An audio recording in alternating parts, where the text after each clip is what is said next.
A few miles south of Soledad, the Salinas River drops in close to the hillside bank and runs deep and green. The water is warm, too, for it has slipped twinkling over the yellow sands in the sunlight before reaching the narrow pool.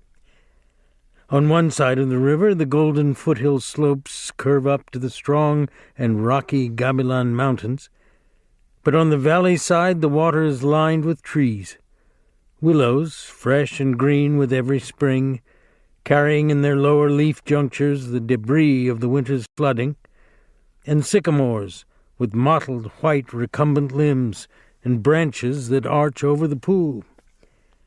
On the sandy bank under the trees, the leaves lie deep and so crisp that a lizard makes a great skittering if he runs among them. Rabbits come out of the brush to sit on the sand in the evening, and the damp flats are covered with the night tracks of coons, and with the spread pads of dogs from the ranches, and with the split wedge tracks of deer that come to drink in the dark.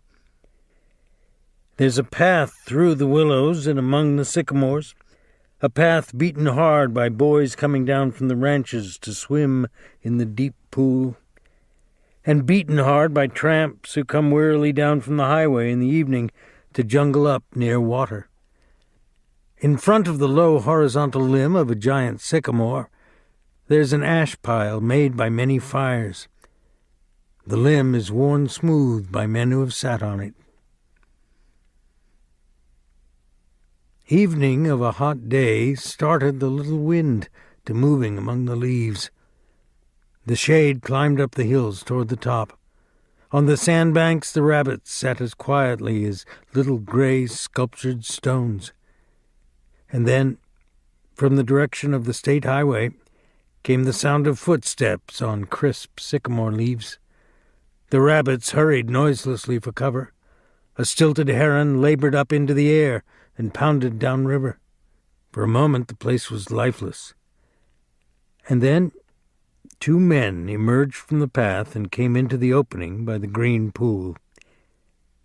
They had walked in single file down the path, and even in the open one stayed behind the other. Both were dressed in denim trousers and in denim coats with brass buttons. Both wore black, shapeless hats, and both carried tight blanket rolls slung over their shoulders. The first man was small and quick, dark of face, with restless eyes and sharp, strong features. Every part of him was defined: small, strong hands, slender arms, a thin and bony nose. Behind him walked his opposite, a huge man, shapeless of face, with large, pale eyes, with wide, sloping shoulders, and he walked heavily, dragging his feet a little, the way a bear drags his paws. His arms didn't swing at his sides, but hung loosely. The first man stopped short in the clearing, and the follower nearly ran over him. He took off his hat and wiped the sweatband with his forefinger and snapped the moisture off. His huge companion dropped his blankets and flung himself down and drank from the surface of the green pool, drank with long gulps, snorting into the water like a horse. The small man stepped nervously beside him. "Lenny," he said sharply. "Lenny, for God's sake, don't drink so much." Lenny continued to snort into the pool. The small man leaned over and shook him by the shoulder. "Lenny, you're going to be sick like you was last night." Lenny dipped his whole head under, hat and all, and then he sat up on the bank and his hat dripped down on his blue coat and ran down his back. "That's good," he said. "You drink some, George. You take a good big drink." He smiled happily. George unslung his bindle and dropped it gently on the bank. "I ain't sure it's good water," he said. "Looks kind of scummy." Lenny dabbled his big paw in the water and wiggled his fingers so the water arose in little splashes. Rings widened across the pool to the other side and came back again. Lenny watched them go. "Look, George, look what I've done." George knelt beside the pool and drank from his hand with quick scoops. "Tastes all right," he admitted.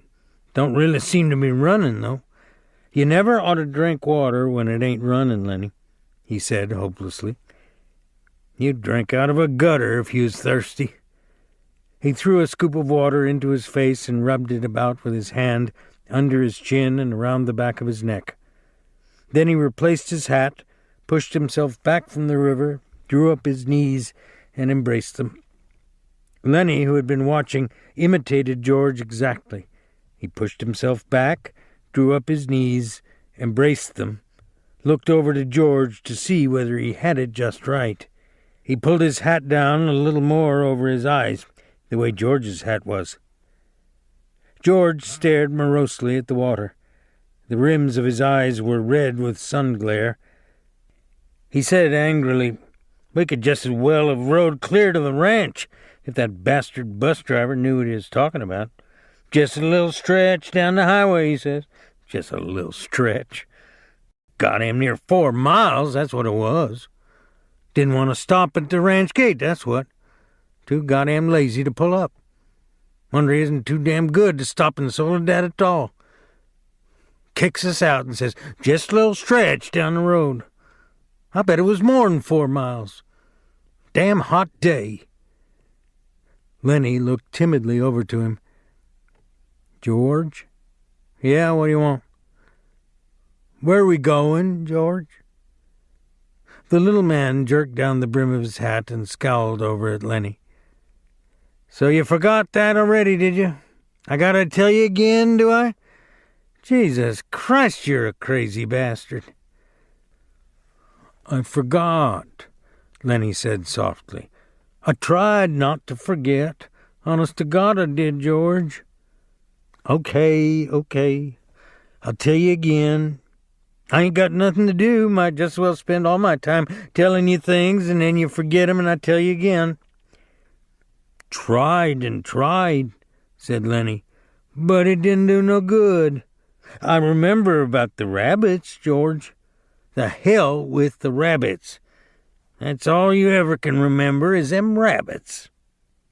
"Okay, now you listen, and this time you gotta remember so we don't get in no trouble.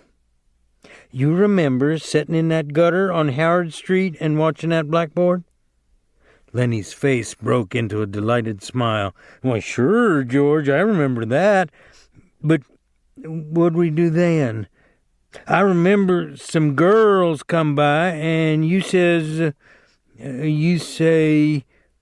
to hell with what I says. You remember about us going into Murray and Reddy's, and they give us work cards and bus tickets?" "Oh, sure, George, I remember that now." His hands went quickly into his side coat pockets. He said gently, "George, I ain't got mine. I must have lost it." He looked down at the ground in despair. "You never had none, you crazy bastard. I got both of 'em here. Think I'd let you carry your own work card?" Lenny grinned with relief. I thought I put it in my side pocket." His hand went into the pocket again. George looked sharply at him. "What'd you take out of that pocket?"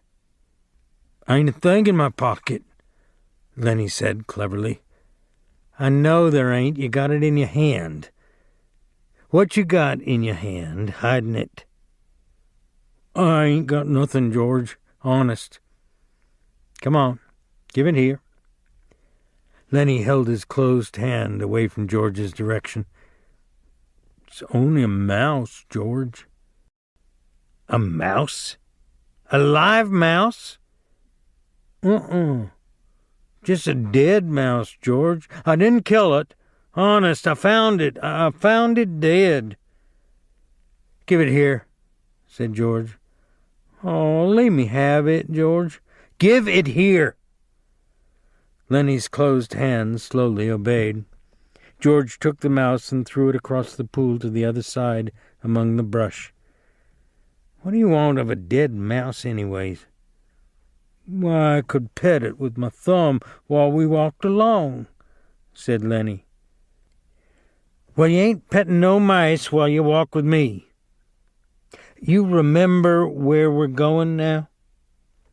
Lenny looked startled, and then in embarrassment hid his face against his knees. "I forgot again." "Jesus Christ," George said resignedly. "Well, look, we're going to work on a ranch like the one we come from up north." "Up north?" "In Weed." "Oh, sure, I remember. In Weed.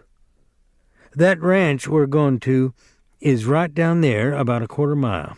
We're going to go in and see the boss. Now look, I'll give him the work tickets, but you ain't going to say a word. You just stand there and don't say nothing. If he finds out what a crazy bastard you are, we won't get no job. But if he sees you work before he hears you talk, we're set. You got that?" "Sure, George. Sure, I got it." "Okay. Now, when we go in to see the boss, what are you going to do?" Lenny thought. His face grew tight with thought. "I ain't gonna say nothing, just gonna stand there." "Good boy. That's swell. You say that over 2-3 times so you're sure you won't forget it." Lenny droned to himself softly. "I ain't gonna say nothing. I ain't gonna say nothing. I ain't gonna say nothing." "Okay," said George, "and you ain't gonna do no bad things like you done in Weed, neither." Lenny looked puzzled. "Like I done in Weed? Oh, so you forgot that too, did you? Well, I ain't gonna remind you, fear you do it again." A light of understanding broke on Lenny's face. "They run us out of Weed," he exploded triumphantly. "Run us out, hell," said George disgustedly. "We run. They was looking for us, but they didn't catch us." Lenny giggled happily. "I didn't forget that, you bet." George lay back on the sand and crossed his hands under his head, and Lenny imitated him, raising his head to see whether he were doing it right. "God, you're a lot of trouble," said George. "I could get along so easy and so nice if I didn't have you on my tail. I could live so easy and maybe have a girl." For a moment, Lenny lay quiet, and then he said hopefully, "We gonna work on a ranch, George?" "All right, you got that. But we're gonna sleep here because I got a reason."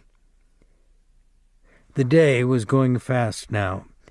Only the tops of the Gabilan Mountains flamed with the light of the sun that had gone from the valley. A water snake slipped along on the pool, its head held up like a little periscope. The reeds jerked slightly in the current. Far off toward the highway, a man shouted something, and another man shouted back.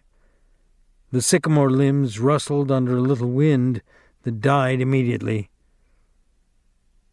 "George, why ain't we going on to the ranch and get some supper? They got supper at the ranch." George rolled on his side. "No reason at all for you. I like it here. Tomorrow we're going to go to work. I seen thrashing machines on the way down. That means we'll be bucking grain bags, busting a gut. Tonight I'm going to lay right here and look up. I like it." Lenny got up on his knees and looked down at George. "Ain't we going to have no supper?" "Sure we are. If you gather up some dead willow sticks. I got 3 cans of beans in my bindle. You get a fire ready. I'll give you a match when you get the sticks together, and we'll heat the beans and have supper." Lenny said, "I like beans with ketchup." "Well, we ain't got no ketchup." "You go get wood, and don't you fool around. It'll be dark before long." Lenny lumbered to his feet and disappeared in the brush. George lay where he was and whistled softly to himself. There were sounds of splashings down the river in the direction Lenny had taken. George stopped whistling and listened. "Poor bastard," he said softly, and then went on whistling again. In a moment, Lenny came crashing back through the brush. He carried one small willow stick in his hand. George sat up.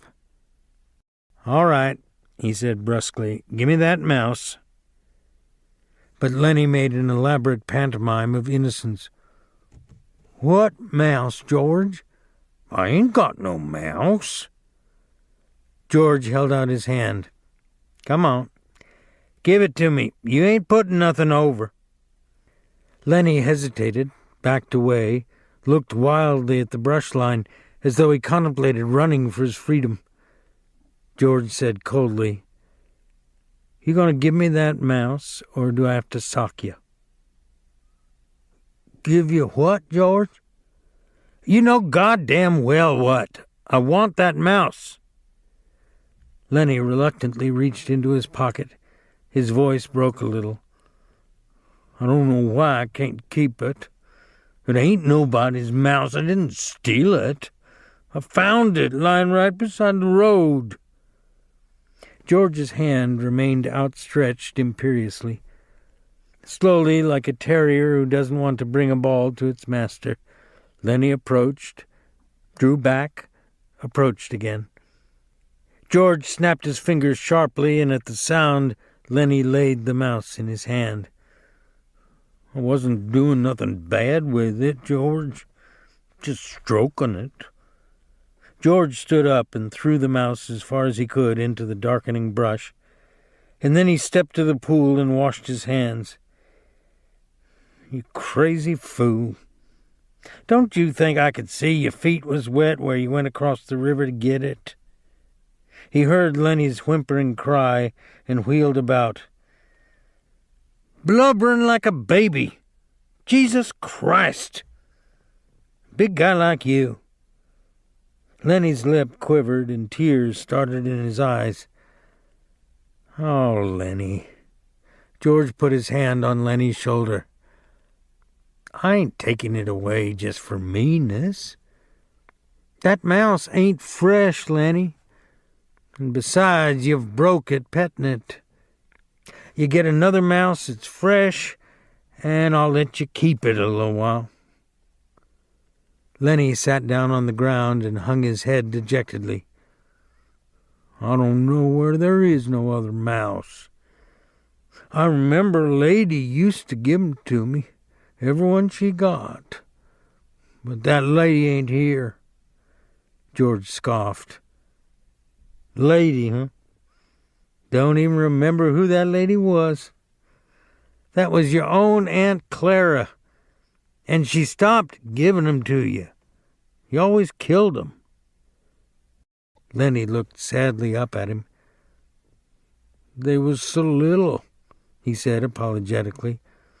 "I'd pet 'em, and pretty soon they bit my fingers and I pinched their heads a little, and then they was dead, because they was so little. I wish we'd get the rabbits pretty soon, George. They ain't so little." "To hell with the rabbits. And you ain't to be trusted with no live mice. Your Aunt Clara give you a rubber mouse and you wouldn't have nothing to do with it." "It wasn't no good to pet," said Lenny. The flame of the sunset lifted from the mountain tops, and dusk came into the valley, and a half-darkness came in among the willows and the sycamores. A big carp rose to the surface of the pool, gulped air, and then sank mysteriously into the dark water again, leaving widening rings on the water. Overhead the leaves whisked again, and little puffs of willow cotton blew down and landed on the pool's surface. "You gonna get that wood?" George demanded. "There's plenty right up against the back of that sycamore, floodwater wood. Now you get it." Lenny went behind the tree and brought out a litter of dried leaves and twigs. He threw them in a heap on the old ash pile and went back for more and more. It was almost night now. A dove's wings whistled over the water. George walked to the fire pile and lighted the dry leaves. The flame cracked up among the twigs and fell to work. George undid his bindle and brought out 3 cans of beans. He stood them about the fire, close in against the blaze, but not quite touching the flame. "There's enough beans for 4 men," George said. Lenny watched him from over the fire. He said patiently, "I like 'em with ketchup." "Well, we ain't got any," George exploded. "Whatever we ain't got, that's what you want. God Almighty! If I was alone, I could live so easy. I could go get a job and work, and no trouble, no mess at all. And when the end of the month come, I could take my $50 and go into town and get whatever I want. Well, I could stay in a cat house all night. I could eat any place I want, hotel or any place, and order any damn thing I could think of. And I could do all that every damn month. Get a gallon of whiskey, or sit in a pool room and play cards or shoot pool." Lenny knelt and looked over the fire at the angry George, and Lenny's face was drawn with terror. "And what do I got?" George went on furiously. "I got you. You can't keep a job, and you lose me every job I get. Just keep me shoving all over the country all the time, and that ain't the worst. You get in trouble. You do bad things, and I gotta get you out." His voice rose nearly to a shout. "You crazy son of a bitch. You keep me in hot water all the time." He took on the elaborate manner of little girls when they're mimicking one another. "Just wanted to feel that girl's dress. Just wanted to pet it like it was a mouse. Well, how the hell did she know you just wanted to feel her dress? She jerks back, and you hold on like it was a mouse. She yells, and we gotta hide in an irrigation ditch all day with guys looking for us, and we gotta sneak out in the dark and get out of the country. All the time, something like that. All the time. I wished I could put you in a cage with about 1,000,000 mice and let you have fun." His anger left him suddenly. He looked across the fire at Lenny's anguished face, and then he looked ashamedly at the flames. It was quite dark now, but the fire lighted the trunks of the trees and the curving branches overhead. Lenny crawled slowly and cautiously around the fire until he was close to George. He sat back on his heels. George turned the bean cans so that another side faced the fire. He pretended to be unaware of Lenny so close beside him. "George?" very softly. No answer. "George? What do you want?" "I was only fooling, George. I don't want no ketchup. I wouldn't eat no ketchup if it was right here beside me." "If it was here, you could have some.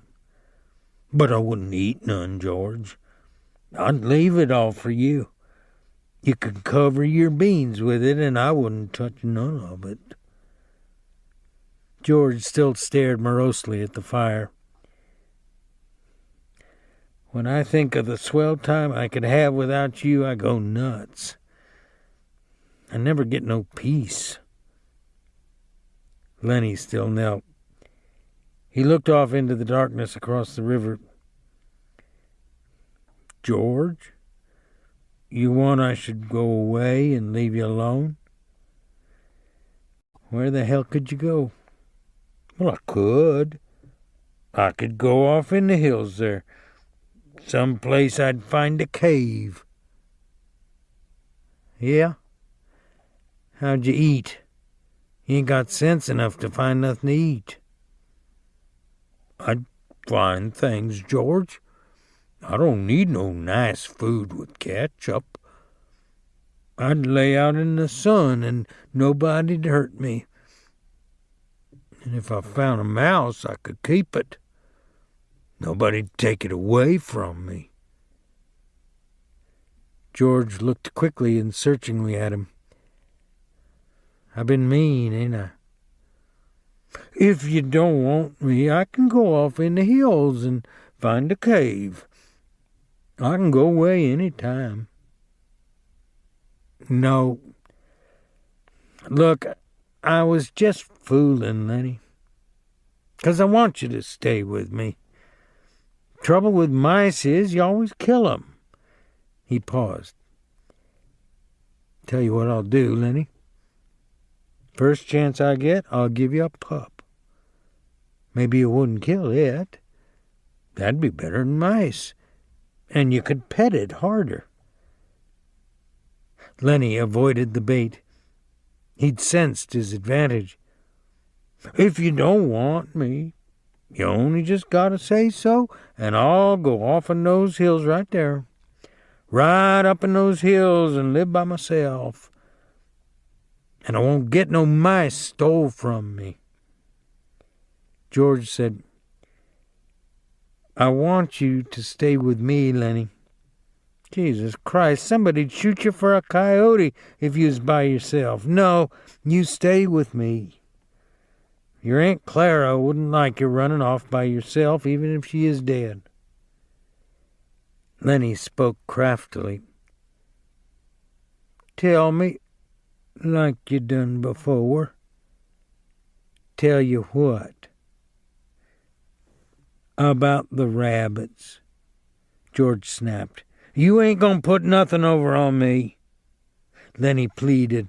Come on, George. Tell me. Please, George, like you done before. You get a kick out of that, don't you? All right. I'll tell you, and then we'll eat our supper. George's voice became deeper. He repeated his words rhythmically, as though he'd said them many times before. Guys like us that work on ranches are the loneliest guys in the world. They got no family. They don't belong no place. They come to a ranch and work up a stake, and then they go into town and blow their stake, and the first thing you know, they're pounding their tail on some other ranch. They ain't got nothing to look ahead to. Lenny was delighted. That's it. That's it. Now, tell how it is with us. George went on. With us, it ain't like that. We got a future. We got somebody to talk to that gives a damn about us. We don't have to sit in no bar room blowing in our jack just because we got no place else to go. If them other guys gets in jail, they can rot for all anybody gives a damn, but not us. Lenny broke in. But not us. And why? Because I got you to look after me, and you got me to look after you, and that's why. He laughed delightedly. Go on now, George. You got it by heart. You can do it yourself. No, you. I forget some of the things. Tell about how it's going to be. Okay. Someday we're going to get the jack together, and we're going to have a little house and a couple of acres and a cow and some pigs and live off the fat of the land, Lenny shouted, and have rabbits. Go on, George, tell about what we're going to have in the garden, and about the rabbits in the cages, and about the rain in the winter, and the stove, and how thick the cream is on the milk like you can hardly cut it. Tell about that, George. Why don't you do it yourself? You know all of it. No, you tell it. It ain't the same if I tell it. Go on, George. How I get to tend the rabbits. Well, said George, we'll have a big vegetable patch and a rabbit hutch and chickens. And when it rains in the winter, we'll just say the hell with going to work, and we'll build up a fire in the stove and sit around it and listen to the rain coming down on the roof. Nuts. He took out his pocket knife. I ain't got time for no more. He drove his knife through the top of one of the bean cans, sawed out the top, and passed the can to Lenny. Then he opened a second can. From his side pocket he brought out 2 spoons and passed one of them to Lenny. They sat by the fire and filled their mouths with beans and chewed mightily. A few beans slipped out of the side of Lenny's mouth. George gestured with his spoon. What you gonna say tomorrow when the boss asks you questions? Lenny stopped chewing and swallowed. His face was concentrated. I ain't gonna say a word. Good boy. That's fine, Lenny. Maybe you're getting better. When we get the couple of acres, I can let you tend the rabbits, all right? Especially if you remember as good as that. Lenny choked with pride. I can remember, he said. George motioned with his spoon again. Look, Lenny, I want you to look around here. You can remember this place, can't you? The ranch is about a 1/4 mile up that way. Just follow the river? Sure, said Lenny. I can remember this. Didn't I remember about not going to say a word? Of course you did. Well, look, Lenny, if you just happen to get in trouble like you always done before, I want you to come right here and hide in the brush. Hide in the brush, said Lenny slowly. Hide in the brush till I come for you. Can you remember that? Sure I can, George. Hide in the brush till you come. But you ain't gonna get in no trouble, because if you do, I won't let you tend the rabbits. He threw his empty bean can off into the brush. I won't get in no trouble, George. I ain't gonna say a word. Okay. Bring your bindle over here by the fire. It's gonna be nice sleeping here, looking up in the leaves. Don't build up no more fire. We'll let her die down.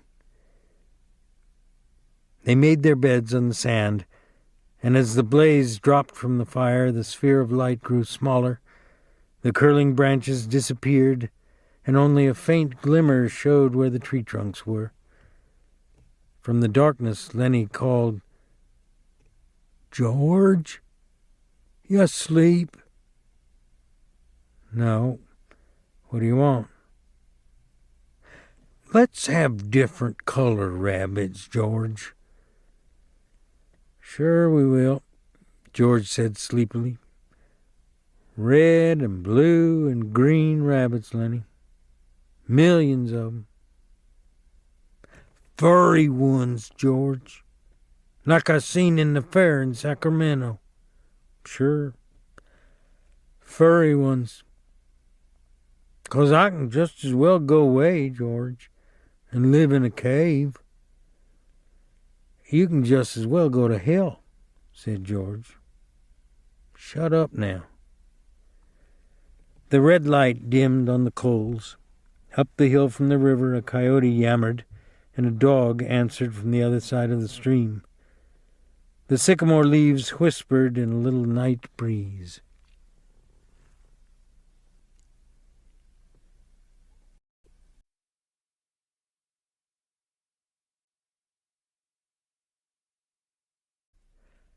The bunkhouse was a long rectangular building.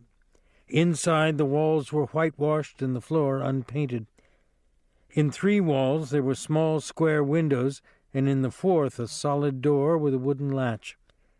Against the walls were 8 bunks, 5 of them made up with blankets, and the other 3 showing their burlap ticking. Over each bunk there was nailed an apple box with the opening forward so that it made 2 shelves for the personal belongings of the occupant of the bunk. And these shelves were loaded with little articles, soap and talcum powder, razors, and those Western magazines ranchmen love to read and scoff at and secretly believe. And there were medicines on the shelves and little vials, combs, and from nails on the box sides a few neckties. Near one wall there was a black cast-iron stove, its stovepipe going straight up through the ceiling. In the middle of the room stood a big square table littered with playing cards, and around it were grouped boxes for the players to sit on. At about 10 o'clock in the morning, the sun threw a bright, dust-laden bar through one of the side windows, and in and out of the beam flies shot like rushing stars. The wooden latch raised. The door opened, and a tall, stoop-shouldered old man came in. He was dressed in blue jeans, and he carried a big push-broom in his left hand. Behind him came George, and behind George, Lenny. "The boss was expecting you last night," the old man said. "He was sore as hell when you wasn't here to go out this morning." He pointed with his right arm, and out of the sleeve came a round, stick-like wrist, but no hand. "You can have them 2 beds there," he said, indicating 2 bunks near the stove. George stepped over and threw his blankets down on the burlap sack of straw that was a mattress. He looked into his box shelf and then picked a small yellow can from it. "Say, what the hell's this?" "I don't know," said the old man. "Says positively kills lice, roaches, and other scourges. What the hell kind of bed you giving us anyway? We don't want no pants rabbits." The old swamper lifted his broom and held it between his elbow and his side while he held out his hand for the can. He studied the label carefully. "Tell you what," he said finally, "last guy that had this bed was the blacksmith. Hell of a nice fella, and as clean a guy as you want to meet. Used to wash his hands even after he ate." "Then how come he got graybacks?" George was working up a slow anger. Lenny put his bindle on the neighboring bunk and sat down. He watched George with open mouth. "Tell you what," said the old swamper, "this here blacksmith, name of Whitey, was the kind of guy that would put that stuff around even if there wasn't no bugs, just to make sure, see? Tell you what he used to do. At meals, he'd peel his boiled potatoes, and he'd take out every little spot, no matter what kind, before he'd eat it. And if there was a red splotch on an egg, he'd scrape it off. Finally quit about the food. That's the kind of guy he was. Clean. Used to dress up Sundays even when he wasn't going no place. Put on a necktie even. And then sit in the bunkhouse." "I ain't so sure," said George skeptically. "What'd you say he quit for?" The old man put the yellow can in his pocket and he rubbed his bristly white whiskers with his knuckles. "Why, he just quit, the way a guy will. Says it was the food. Just wanted to move. Didn't give no other reason but the food.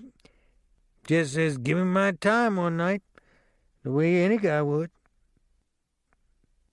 George lifted his tick and looked underneath it. He leaned over and inspected the sacking closely. Immediately Lenny got up and did the same with his bed. Finally George seemed satisfied. He unrolled his bindle and put things on the shelf, his razor and bar of soap, his comb and bottle of pills, his liniment and leather wristband. Then he made his bed up neatly with blankets. The old man said, I guess the boss will be out here in a minute. He was sure burned when you wasn't here this morning. Come right in when we was eating breakfast and says, where the hell's them new men? And he gave the stable buck hell, too. George patted a wrinkle out of his bed and sat down. Give the stable buck hell? He asked. Sure. You see, the stable buck's a nigger. Yeah, nice fella, too. Got a crooked back where a horse kicked him. The boss gives him hell when he's mad, but the stable buck don't give a damn about that. He reads a lot. Got books in his room. What kind of guy is the boss? George asked. Well, he's a pretty nice fella. Gets pretty mad sometimes, but he's pretty nice. Tell you what, know what he done Christmas? Bring a gallon of whiskey right in here and says, drink hearty, boys. Christmas comes but once a year. The hell he did. Whole gallon? Yes, sir. Jesus, we had fun. That night, little Skinner named Smitty took after the pretty good, too. The guys wouldn't let him use his feet, so if he could have used his feet, Smitty says he would have killed the nigger. I said on account of the nigger, Smitty can't use his feet. He paused in relish of the memory. After that, the guys went into Soledad and raised hell. I didn't go in there. I ain't got the poop no more. Lenny was just finishing making his bed. The wooden latch raised again, and the door opened. A little stocky man stood in the open doorway. He wore blue jean trousers, a flannel shirt, a black unbuttoned vest, and a black coat. His thumbs were stuck in his belt on each side of a square steel buckle. On his head was a soiled brown Stetson hat, and he wore high-heeled boots and spurs to prove he wasn't a laboring man. The old swamper looked quickly at him, then shuffled to the door, rubbing his whiskers with his knuckles as he went. Them guys just come, he said, and shuffled past the boss and out the door. The boss stepped into the room with the short, quick steps of a fat-legged man.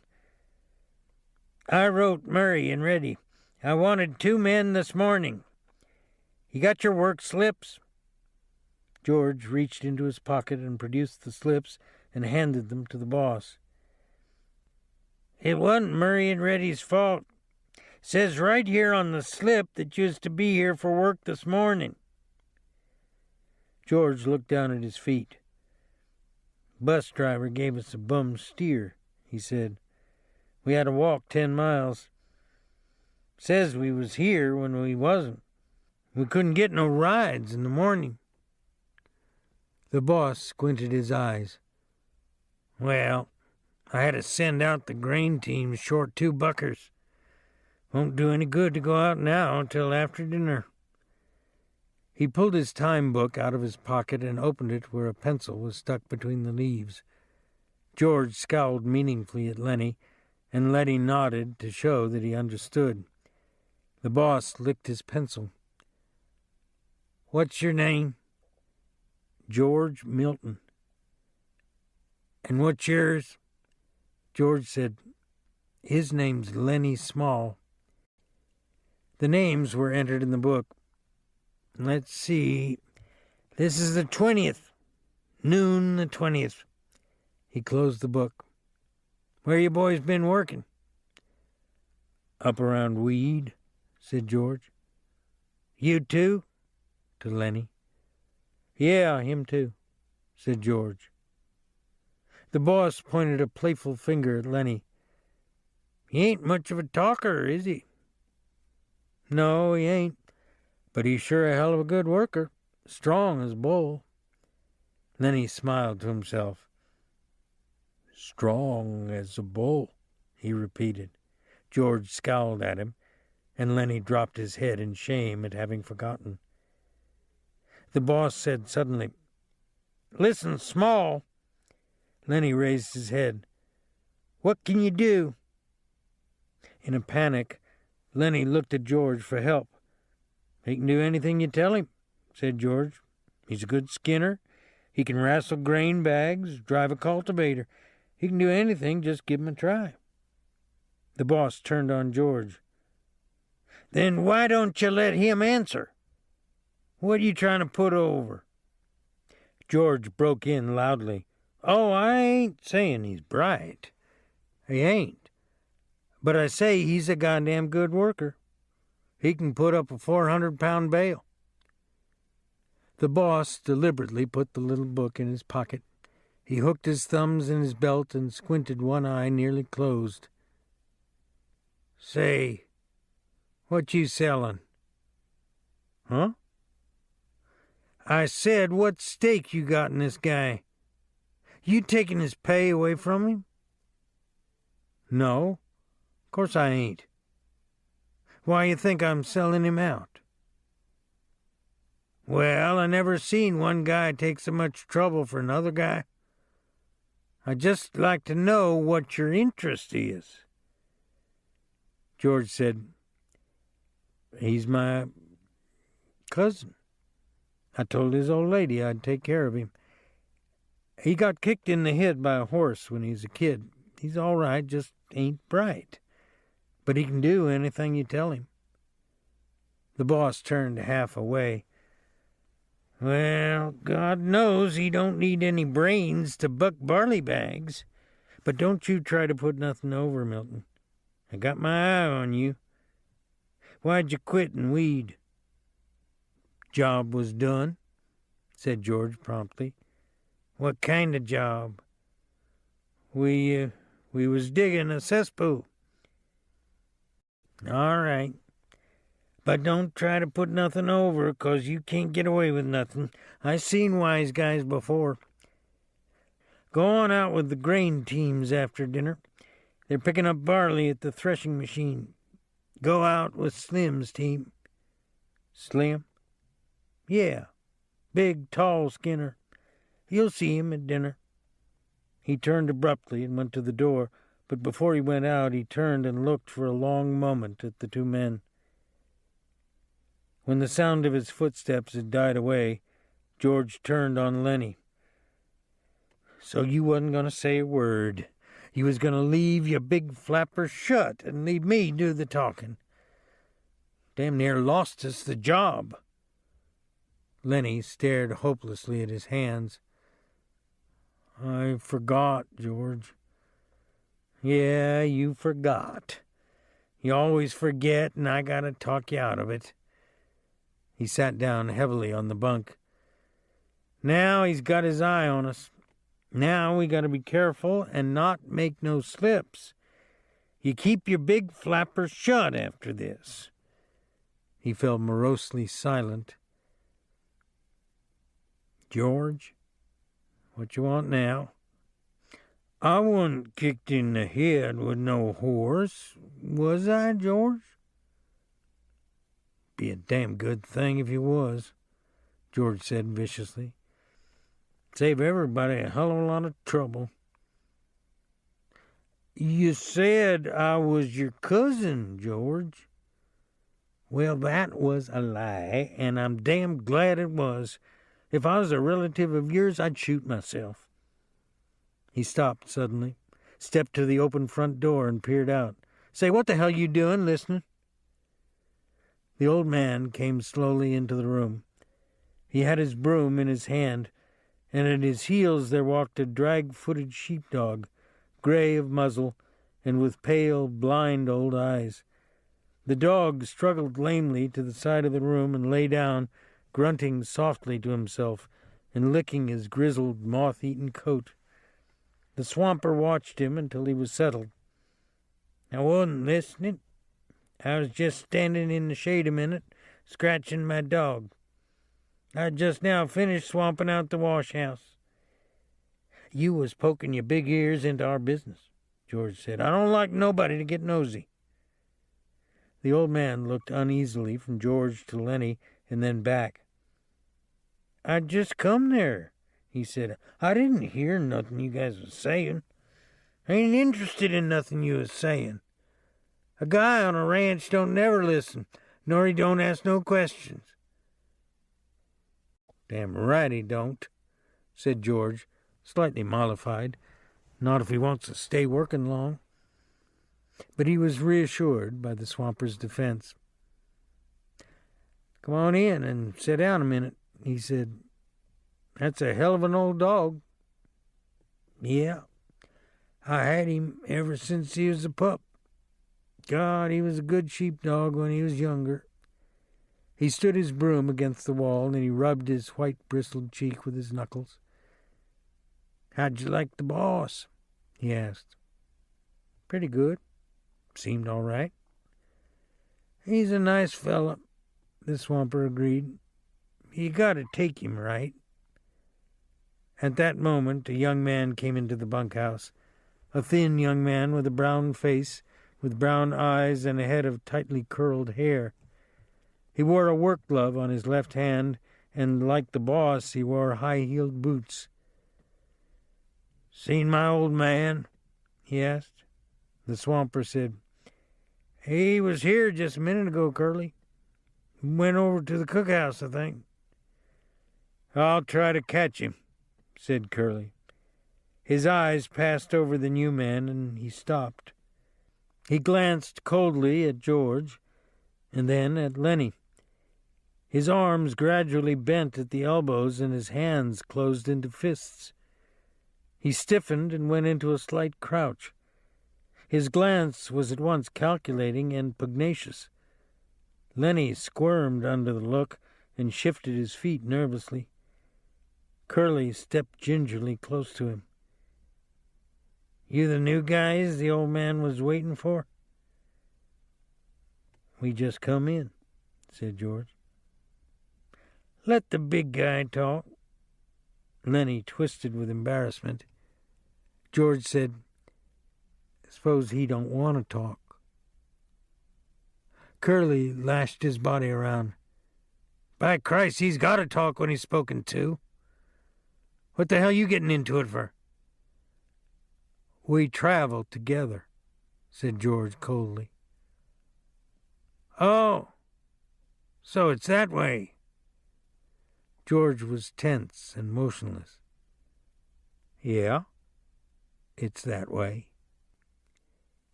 Lenny was looking helplessly to George for instruction. "And you won't let the big guy talk, is that it?" "He can talk if he wants to tell you anything."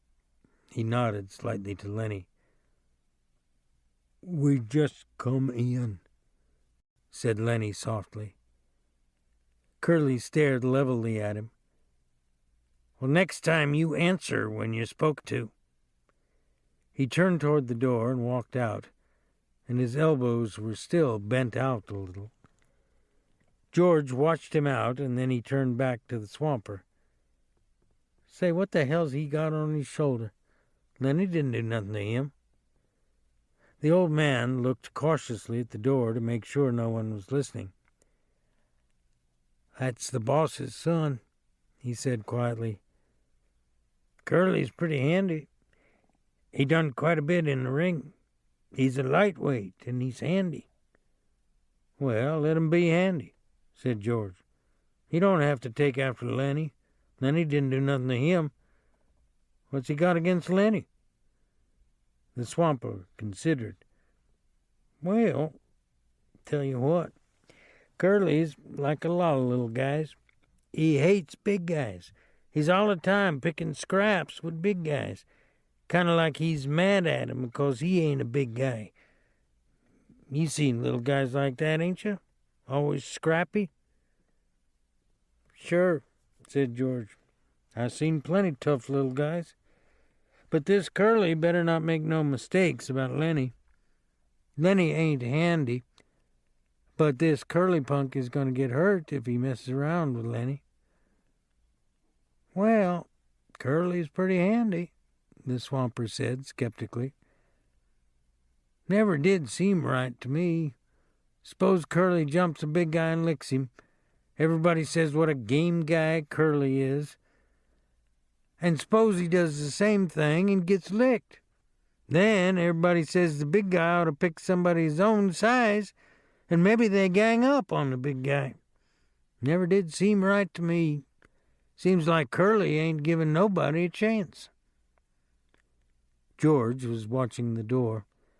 He said ominously, "Well, he better watch out for Lenny.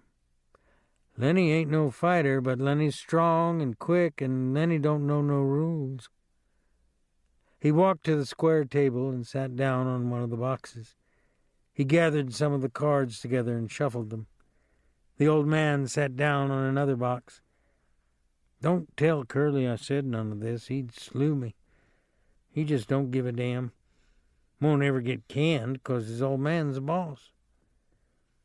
George cut the cards and began turning them over, looking at each one and throwing it down on a pile. He said, "This guy Curly sounds like a son of a bitch to me. I don't like mean little guys. Seems to me like he's worse lately," said the swamper. "He got married a couple of weeks ago.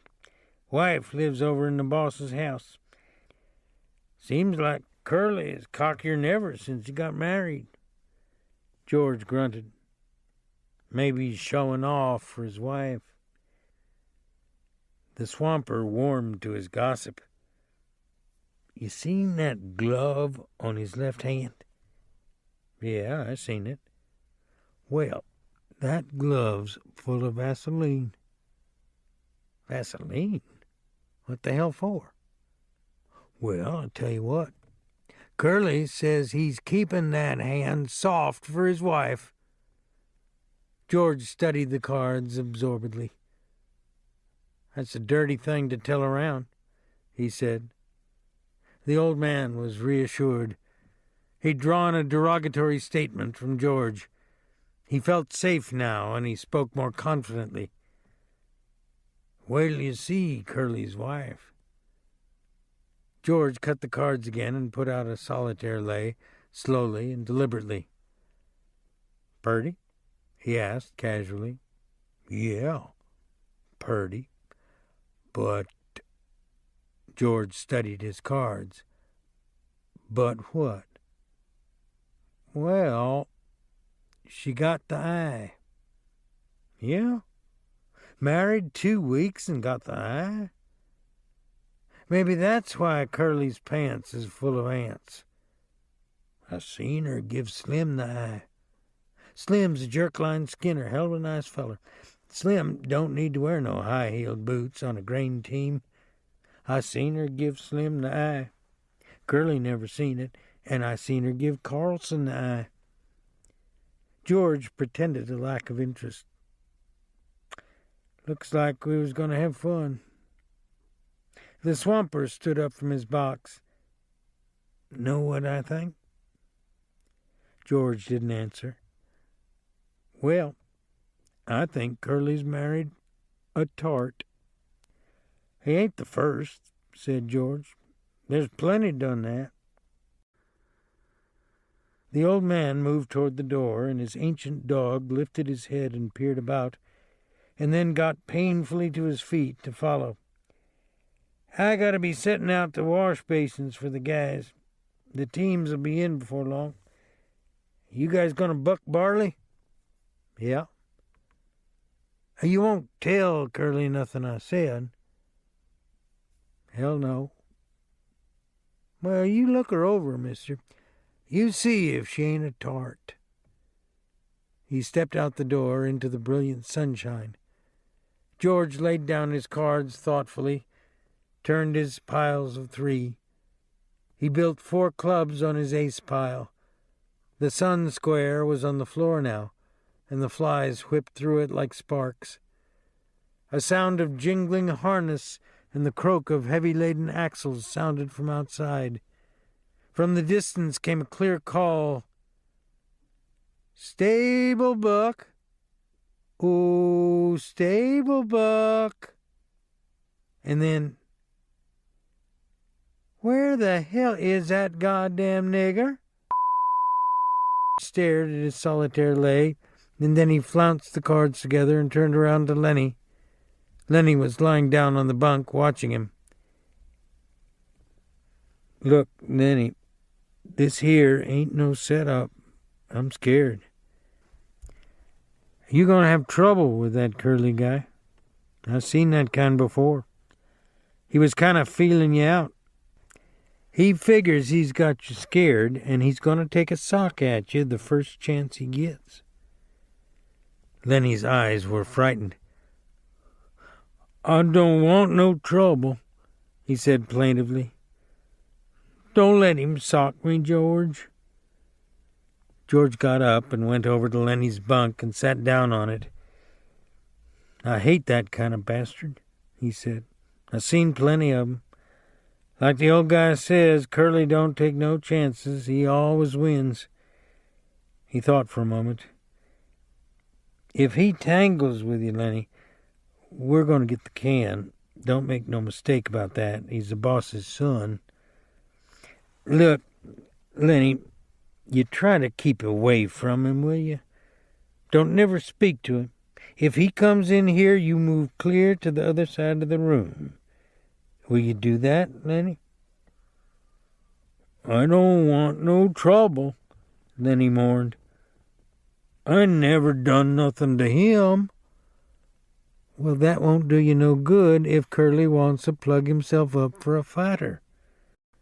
Just don't have nothing to do with him. Will you remember?" "Sure, George. I ain't gonna say a word."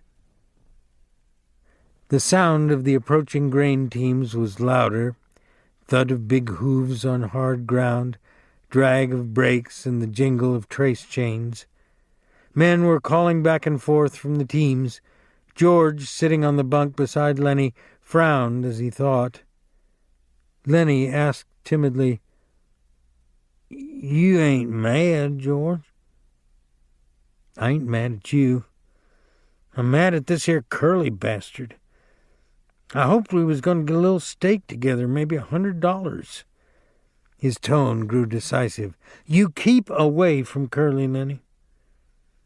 "Sure I will, George. I won't say a word.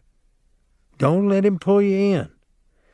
But if the son of a bitch socks you, let him have it." "Let him have what, George?" Never mind. Never mind. I'll tell you when. I hate that kind of a guy. Look, Lenny, if you get in any kind of trouble, you remember what I told you to do."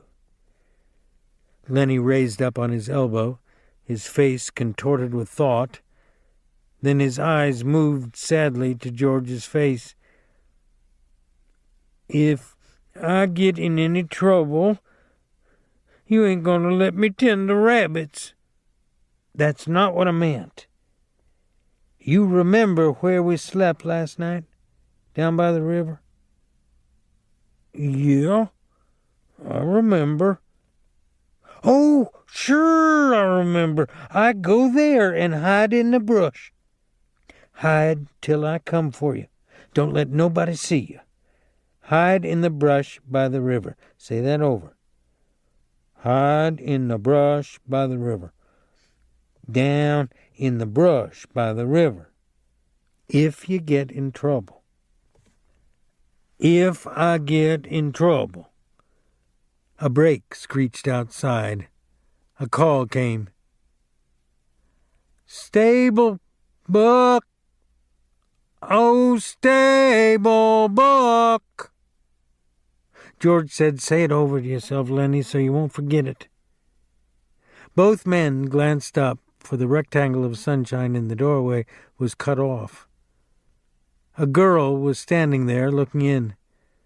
She had full rouged lips and wide-spaced eyes, heavily made up. Her fingernails were red. Her hair hung in little rolled clusters like sausages. She wore a cotton house dress and red mules, on the insteps of which were little bouquets of red ostrich feathers. "I'm looking for Curly," she said. Her voice had a nasal, brittle quality. George looked away from her and then back. He was in here a minute ago, but he went. Oh. She put her hands behind her back and leaned against the doorframe so that her body was thrown forward. You're the new fellas that just come, ain't you? Yeah. Lenny's eyes moved down over her body, and though she didn't seem to be looking at Lenny, she bridled a little. She looked at her fingernails. Sometimes Curly's in here, she explained. George said brusquely, Well, he ain't now. If he ain't, I guess I better look someplace else, she said playfully. Lenny watched her, fascinated.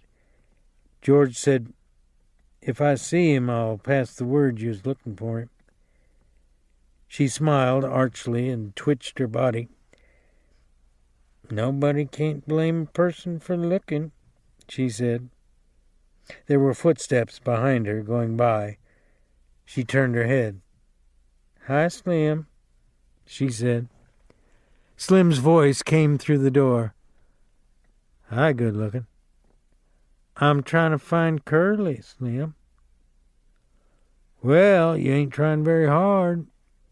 I seen him going in your house. She was suddenly apprehensive.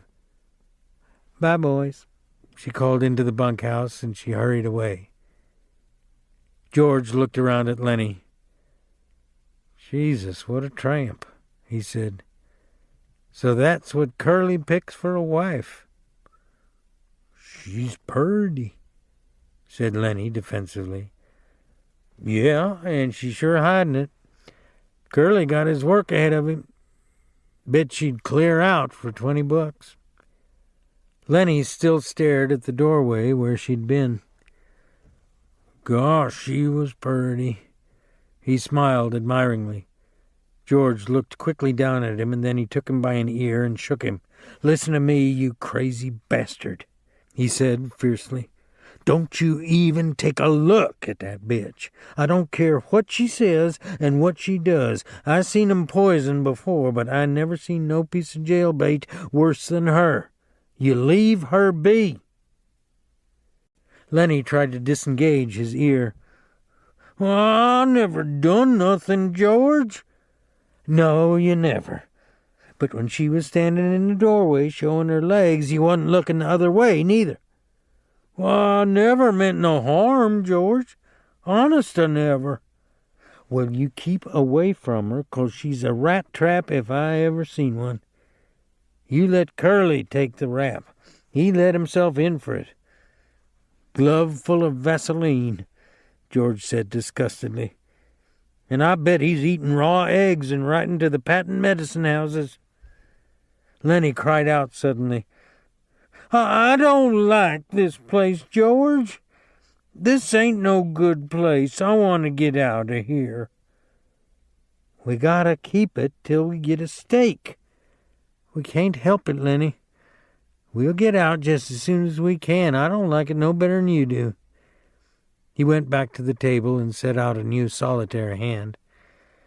No, I don't like it, he said. For 2 bits I'd shove out of here.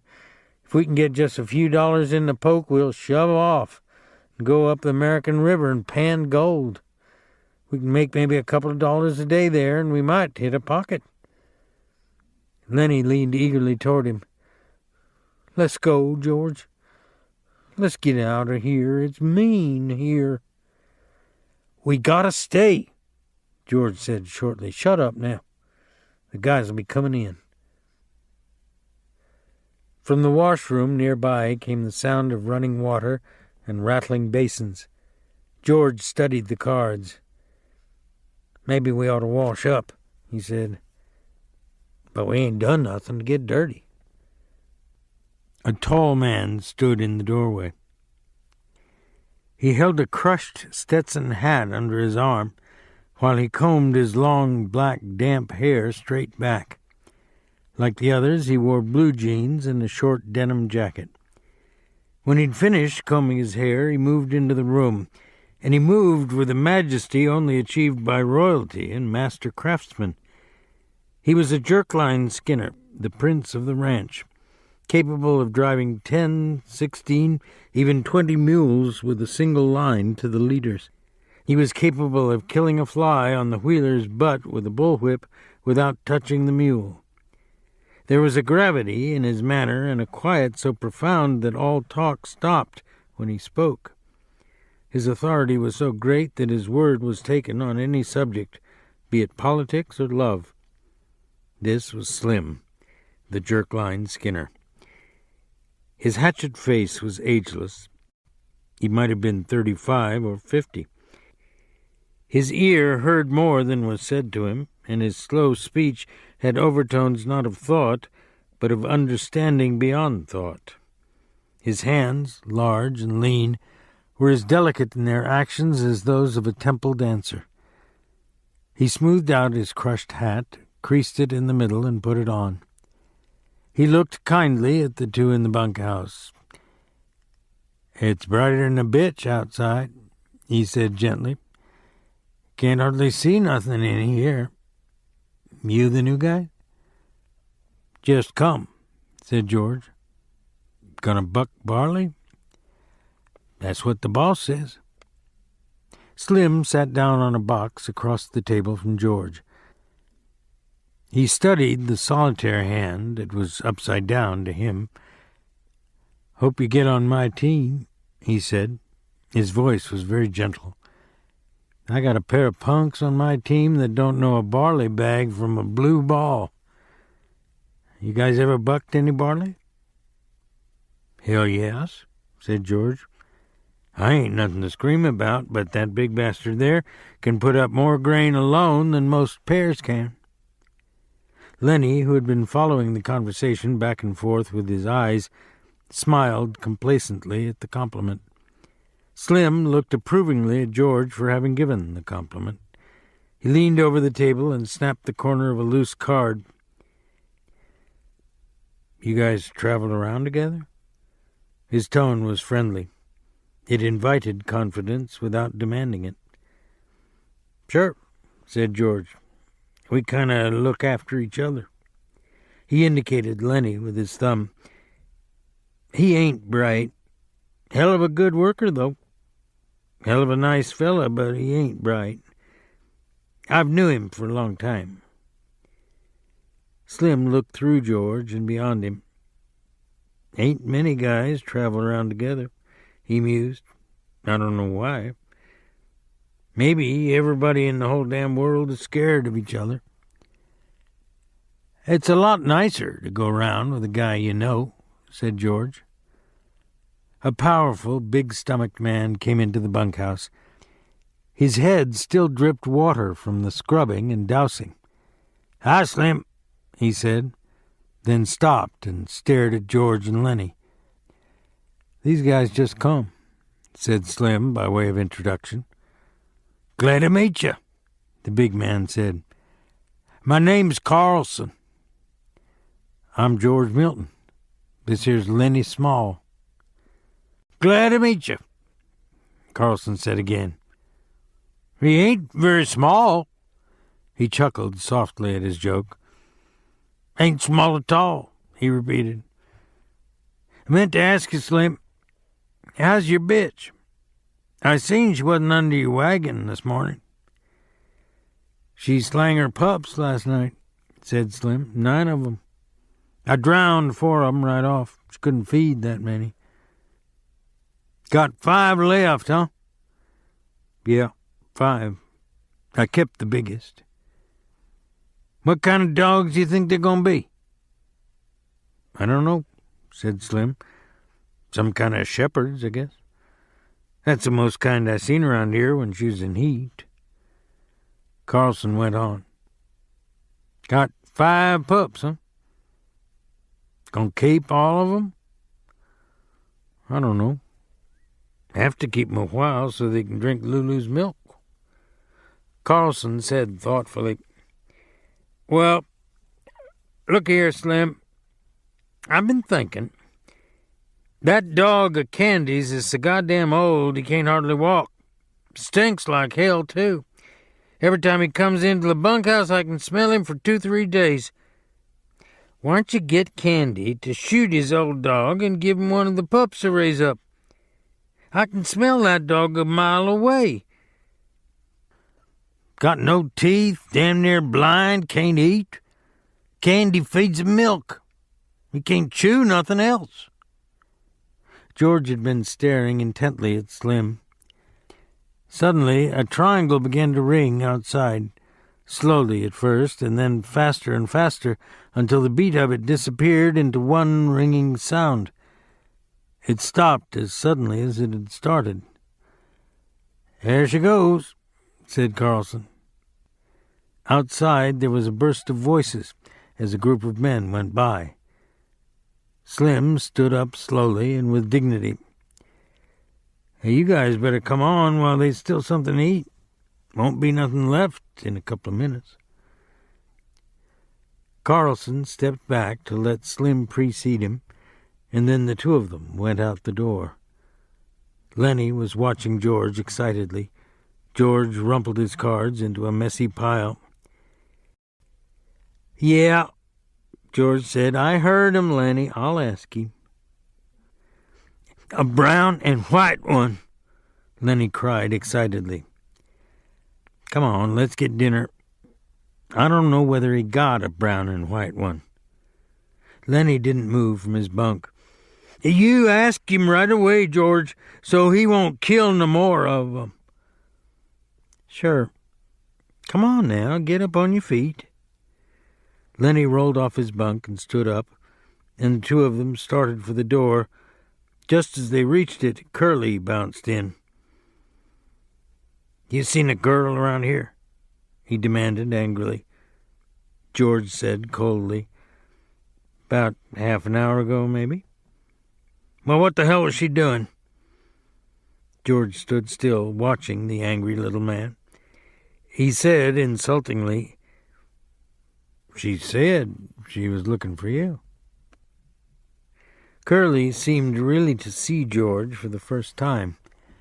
His eyes flashed over George, took in his height, measured his reach, looked at his trim middle.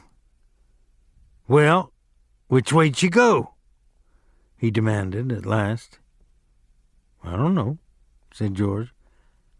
"I didn't watch her go." Curly scowled at him and, turning, hurried out the door. George said, "You know, Lenny, I'm scared I'm going to tangle with that bastard myself. I hate his guts. Jesus Christ. Come on, there won't be a damn thing left to eat." They went out the door. The sunshine lay in a thin line under the window. From a distance there could be heard a rattle of dishes. After a moment, the ancient dog walked lamely in through the open door. He gazed about with mild, half-blind eyes. He sniffed and then lay down and put his head between his paws.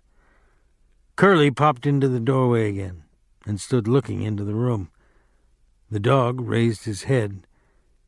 But when Curly jerked out, the grizzled head sank to the floor again.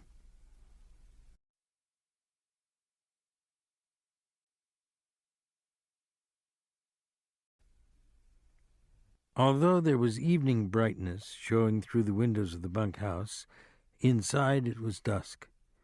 Through the open door came the thuds and occasional clangs of a horseshoe game, and now and then the sound of voices raised in approval or derision. Slim and George came into the darkening bunkhouse together. Slim reached up over the card table and turned on the tin-shaded electric light. Instantly the table was brilliant with light, and the cone of the shade threw its brightness straight downward, leaving the corners of the bunkhouse still in dusk. Slim sat down on a box, and George took his place opposite. "It wasn't nothing," said Slim. "I would have had to drown most of 'em anyways. No need to thank me about that." George said, It wasn't much to you, maybe, but it was a hell of a lot to him. Jesus Christ, I don't know how we're going to get him to sleep in here. He'll want to sleep right out in the barn with him. We'll have trouble keeping him from getting right in a box with them pups." "It wasn't nothing," Slim repeated. "Say, you sure was right about him. Maybe he ain't bright, but I never seen such a worker. He damn near killed his partner, bucking barley. There ain't nobody can keep up with him. God almighty, I never seen such a strong guy." George spoke proudly. "Just tell Lenny what to do, and he'll do it if it don't take no figuring. He can't think of nothing to do himself, but he sure can take orders." There was a clang of horseshoe on iron stake outside, and a little cheer of voices. Slim moved back slightly so the light wasn't on his face.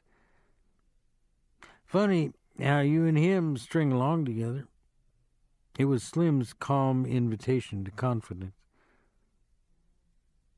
"What's funny about it?" George demanded defensively.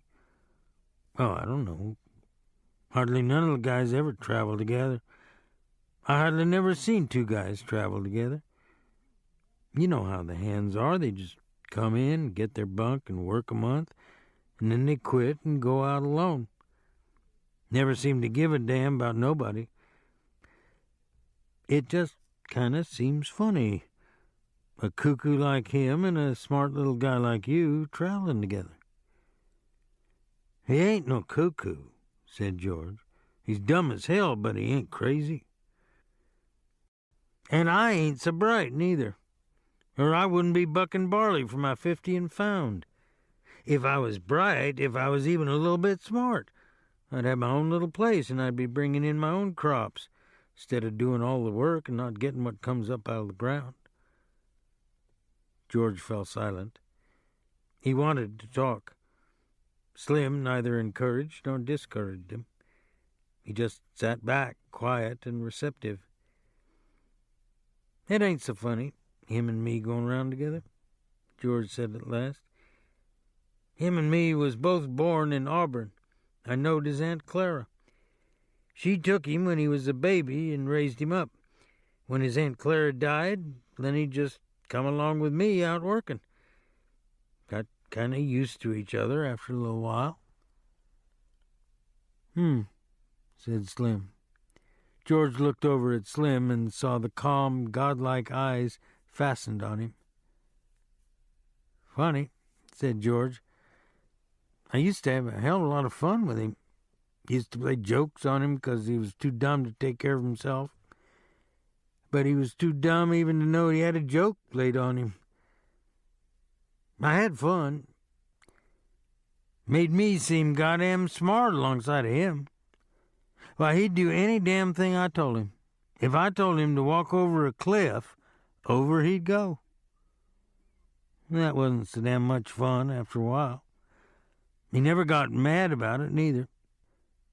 I've beat the hell out of him, and he could have bust every bone in my body just with his hands, but he never lifted a finger against me." George's voice was taking on the tone of confession. "Tell you what made me stop that. One day a bunch of guys was standing around up on the Sacramento River. I was feeling pretty smart. I turns to Lenny and says, 'Jump in.' And he jumps. Couldn't swim a stroke. He damn near drowned before we could get him. And he was so damn nice to me for pulling him out. Clean forgot I told him to jump in. Well, I ain't done nothing like that no more."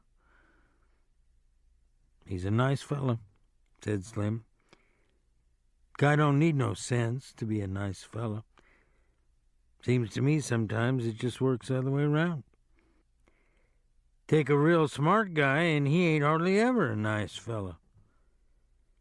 George stacked the scattered cards and began to lay out his solitaire hand. The shoes thudded on the ground outside. At the windows, the light of the evening still made the window squares bright. "I ain't got no people," George said. I seen the guys that go around on the ranches alone. That ain't no good. They don't have no fun. After a long time, they get mean. They get wanting to fight all the time. Yeah, they get mean, Slim agreed. They get so they don't want to talk to nobody. Of course, Lenny's a goddamn nuisance most of the time, said George. But you get used to going around with a guy and you can't get rid of him. He ain't mean, said Slim. I can see Lenny ain't a bit mean. Of course he ain't mean. But he gets in trouble all the time because he's so goddamn dumb. Like what happened in Weed. He stopped. Stopped in the middle of turning over a card. He looked alarmed and peered over at Slim. You wouldn't tell anybody. What'd he do in Weed? You wouldn't tell? No, of course you wouldn't. What'd he do in Weed? Slim asked again.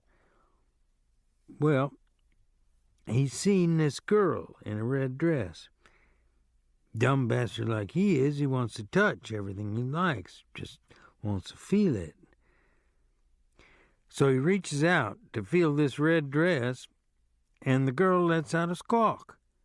And that gets Lenny all mixed up, and he holds on, 'cause that's the only thing he can think to do. Well, this girl squawks and squawks. I was just a little bit off, and I heard all the yelling, so I comes running, and by that time Lenny's so scared all he can think to do is just hold on.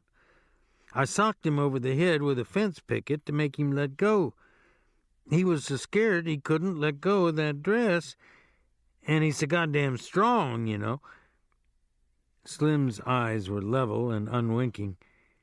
He nodded very slowly. So, what happens? George carefully built his line of solitaire cards. Well, that girl rabbits in and tells the law she's been raped. The guys in Weed start a party out to lynch Lenny. So we sit in an irrigation ditch underwater all the rest of that day. Got only our heads sticking out from the side of the ditch. And that night, we scrammed out of there. Slim sat in silence for a moment. Didn't hurt the girl none, huh? He asked finally. Hell no. He just scared her. Well, I'd be scared too if he grabbed me, but he never hurt her. He just wanted to touch that red dress like he wants to pet them pups all the time. He ain't mean, said Slim. I can tell a mean guy a mile off. Of course he ain't. And he'll do any damn thing Lenny came in through the door. He wore his blue denim coat over his shoulders like a cape, and he walked hunched way over. Hi, Lenny, said George. How do you like the pup now? Lenny said breathlessly, He's brown and white, just like I wanted. He went directly to his bunk and lay down and turned his face to the wall and drew up his knees. George put down his cards very deliberately. Lenny, he said sharply. Then he twisted his neck and looked over his shoulder. Huh? What you want, George? I told you couldn't bring that pup in here. What pup, George? I ain't got no pup. George went quickly to him, grabbed him by the shoulder, and rolled him over. He reached down and picked the tiny puppy from where Lenny had been concealing it against his stomach. Lenny sat up quickly. Give him to me, George. George said, You get right up and take this pup back to the nest. He's got to sleep with his mother. You want to kill him? Just born last night and you take him out of the nest? You take him back or I'll tell Slim not to let you have him. Lenny held out his hands pleadingly. Give 'em to me, George. I'll take 'em back. I didn't mean no harm, George. Honest, I didn't. I just wanted to pet him a little." George handed the pup to him. "All right, you get him back there quick, and don't you take him out no more. You'll kill him the first thing you know." Lenny fairly scuttled out of the room. Slim hadn't moved. His calm eyes followed Lenny out the door. "Jesus," he said. "He's just like a kid, ain't he?" "Sure, he's just like a kid. There ain't no more harm in him than a kid neither, except he's so strong. I bet he won't come in here to sleep tonight. He'll sleep right alongside that box in the barn." "Well, let him. He ain't doing no harm out there." It was almost dark outside now. Old Candy, the swamper, came in and went to his bunk, and behind him struggled his old dog. "Hello, Slim." "Hello, George." "Didn't neither of you play horseshoes?" "I don't like to play every night," said Slim. Candy went on. "Either you guys got a slug of whiskey? I got a gut ache." "I ain't," said Slim. "I'd drink it myself if I had, and I ain't got a gut ache neither." "Got a bad gut ache," said Candy. "Them goddamn turnips give it to me. I knowed they was going to before I ever eat 'em." The thick-bodied Carlson came in out of the darkening yard. He walked to the other end of the bunkhouse and turned on the second shaded light. "It's darker'n hell in here," he said. "Pitch shoes." "He's plenty good," said Slim. "Damn right he is," said Carlson. "He don't give nobody else a chance to win." He stopped and sniffed the air, and still sniffing, looked down at the old dog. "God almighty, that dog stinks. Get him out of here, Candy. I don't know nothing that stinks as bad as an old dog. You got to get him out." Candy rolled to the edge of his bunk. He reached over and patted the ancient dog, and he apologized. "I've been around him so much I never notice how he stinks." "Well, I can't stand him in here," said Carlson. "That stink hangs around even after he's gone." He walked over with his heavy-legged stride and looked down at the dog. "Got no teeth," he said. "He's all stiff with rheumatism. He ain't no good to you, Candy, and he ain't no good to himself. Why don't you shoot him, Candy?" The old man squirmed uncomfortably. "Well, hell, I had him so long. Had him since he's a pup. I herded sheep with him," he said proudly. "He wouldn't think it to look at him now, but he is the best damn sheepdog I ever seen." George said, "I seen a guy in Weed that had an Airedale could herd sheep. Learned it from the other dogs." Carlson wasn't to be put off. "Look, Candy, this old dog just suffers himself all the time. If you used to take him out and shoot him right in the back of the head," he leaned over and pointed right there, "why, he'd never even know what hit him." Candy looked about unhappily. "No," he said softly. "No, I couldn't do that. I had him too long." "He don't have no fun," Carlson insisted, "and he stinks to beat hell. Tell you what, I'll shoot him for you. Then it won't be you that does it." Candy threw his legs off his bunk. He scratched the white stubble whiskers on his cheek nervously. "I'm so used to him," he said softly. "I had him from a pup." "Well, you ain't been kind to him, keeping him alive," said Carlson. "Look, Slim's bitch got a litter right now. I bet Slim would give you one of them pups to raise up, wouldn't you, Slim? The Skinner had been studying the old dog with his calm eyes. Yeah, he said, you can have a pup if you want to. He seemed to shake himself free for speech. Carl's right, Candy. That dog ain't no good to himself. I wish somebody'd shoot me if I got old and a cripple. Candy looked helplessly at him, for Slim's opinions were law. Maybe it'd hurt him, he suggested. I don't mind taking care of him. Carlson said, the way I'd shoot him, he wouldn't feel nothing. I'd put the gun right there. He pointed with his toe, right back of the head. It wouldn't even quiver. Candy looked for help from face to face. It was quite dark outside by now. A young laboring man came in. His sloping shoulders were bent forward, and he walked heavily on his heels, as though he carried the invisible grain bag. He went to his bunk and put his hat on his shelf. Then he picked a pulp magazine from his shelf and brought it to the light over the table. "Did I show you this, Slim?" he asked. "Show me what?"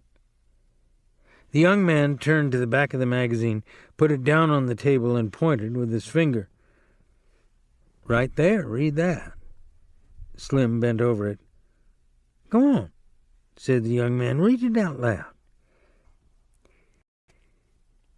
"Dear Editor," Slim read slowly, "I read your mag for 6 years, and I think it is the best on the market. I like stories by Peter Rand. I think he is a wingding. Give us more like The Dark Rider. I don't write many letters. Just thought I would tell you I think your mag is the best dime's worth I ever spent." Slim looked up questioningly. "What you want me to read that for?" Whit said, "Go on. Read the name at the bottom." Slim read, "Yours for success, William Tenner." He glanced up at Whit again. "What do you want me to read that for?" Whit closed the magazine impressively. "Don't you remember Bill Tenner? Worked here about 3 months ago?" Slim thought. "Little guy?" he asked. "Drove a cultivator?" "That's him," Whit cried. "That's the guy." "You think he's the guy who wrote this letter?" "I know it. Bill and me was in here one day. Bill had one of them books that just come. He was looking in it, and he says, 'I wrote a letter. Wonder if they put it in the book.' But it wasn't there. Bill says, 'Maybe they're saving it for later,' and that's just what they done. There it is." "Guess you're right," said Slim. "Got it right in the book." George held out his hand for the magazine. "Let's look at it." Whit found the place again, but he didn't surrender his hold on it. He pointed out the letter with his forefinger, and then he went to his box shelf and laid the magazine carefully in. "I wonder if Bill's seen it," he said. "Bill and me worked in that patch of field peas. Run cultivators, both of us. Bill was a hell of a nice fellow." During the conversation, Carlson had refused to be drawn in. He continued to look down at the old dog. Candy watched him uneasily. At last Carlson said, "If you want me to, I'll put the old devil out of his misery right now and get it over with. Ain't nothing left for him. Can't eat, can't see, can't even walk without hurting." Candy said hopefully, "You ain't got no gun." "Hell, I ain't. Got a Luger. Won't hurt him none at all." Candy said, "Maybe tomorrow. Let's wait till tomorrow." "I don't see no reason for it," said Carlson. He went to his bunk, pulled his bag from underneath it, and took out a Luger pistol. "Let's get it over with," he said. "We can't sleep with him stinking around in here." He put the pistol in his hip pocket. Candy looked a long time at Slim to try to find some reversal, and Slim gave him none.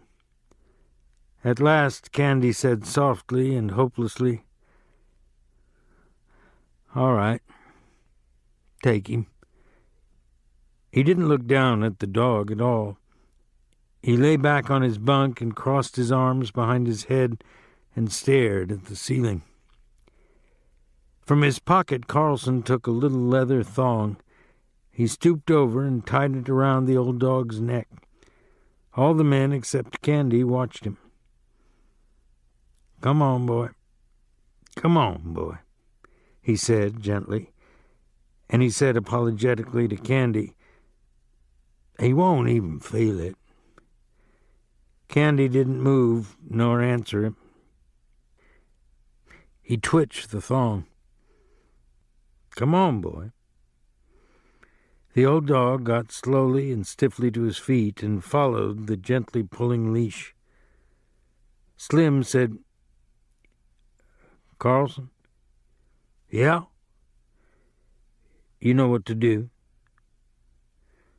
"What do you mean, Slim?" "Take a shovel," said Slim shortly. "Oh, sure, I get you." He led the dog out into the darkness.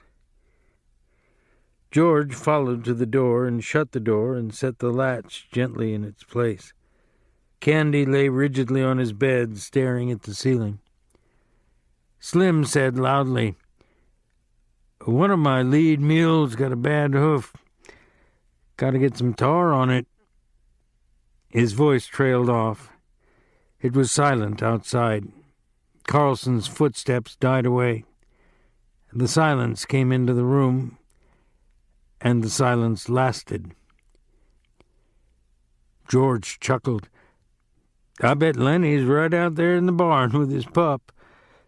He won't want to come in here no more now he's got a pup." Slim said, "Candy, you can have any one of them pups you want." Candy didn't answer. The silence fell on the room again. It came out of the night and invaded the room. George said, "Anybody like to play a little euchre?" "I'll play out a few with you," said Whit. They took places opposite each other at the table under the light, but George didn't shuffle the cards. He rippled the edge of the deck nervously, and the little snapping noise drew the eyes of all the men in the room so that he stopped doing it. The silence fell on the room again. A minute passed, and another minute. Candy lay still, staring at the ceiling. Slim gazed at him for a moment, then looked down at his hands. He subdued one hand with the other and held it down. There came a little gnawing sound from under the floor, and all the men looked down toward it gratefully. Only Candy continued to stare at the ceiling. "Sounds like there was a rat under there," said George. "We ought to get a trap down there." Whit broke out, "What the hell's taking him so long? Lay out some cards, why don't you? We ain't going to get no euchre played this way." George brought the cards together tightly and studied the backs of them. The silence was in the room again. A shot sounded in the distance. The men looked quickly at the old man. Every head turned toward him. For a moment he continued to stare at the ceiling. Then he rolled slowly over and faced the wall and lay silent. George shuffled the cards noisily and dealt them. Whit drew a scoring board to him and set the pegs to start. Whit said, "I guess you guys really come here to work." "How do you mean?" George asked. Whit laughed. Well, you come on a Friday. You got 2 days to work till Sunday. I don't see how you figure, said George. Whit laughed again. You do if you've been around these big ranches much. A guy that wants to look over a ranch comes in Saturday afternoon. He gets Saturday night supper and 3 meals on Sunday, and he can quit Monday morning after breakfast without turning his hand. But you come to work Friday noon. You got to put in a day and a half no matter how you figure. George looked at him levelly. We're going to stick around a while, he said. Me and Lenny's going to roll up a steak. The door opened quietly, and the stable buck put in his head, a lean Negro head, lined with pain, the eyes patient. Mr. Slim. Slim took his eyes from old Candy. Huh? Oh, hello, Crooks, what's the matter? You told me to warm up tar for that mule's foot. I got it warm. Oh, sure, Crooks. I'll come right out and put it on. I can do it if you want, Mr. Slim. No, I'll come do it myself. He stood up. Crooks said, Mr. Slim? Yeah? That big new guy's messing around your pups out in the barn. Well, he ain't doing no harm. I'll give him one of them pups. Just thought I'd tell you, said Crooks. He's taking them out of the nest and handling them. That won't do them no good. He won't hurt them, said Slim. I'll come along with you now. George looked up. If that crazy bastard's fooling around too much, just kick him out, Slim. Slim followed the stable buck out of the room. George dealt, and Whit picked up his cards and examined them. Seen the new kid yet? He asked. What kid? George asked. Why, Curly's new wife. Yeah, I seen her. Well, ain't she a Lulu? Well, I ain't seen that much of her, said George. Whit laid down his cards impressively. Well, stick around and keep your eyes open. You'll see plenty. She ain't concealing nothing. I never seen nobody like her. She got the eye going all the time on everybody. I bet she even gives the stable buck the eye. I don't know what the hell she wants. George asked casually, Been any trouble since she got here? It was obvious that Whit wasn't interested in his cards. He laid his hand down and George scooped it in. George laid out his deliberate solitaire hand, 7 cards and 6 on top and 5 on top of those.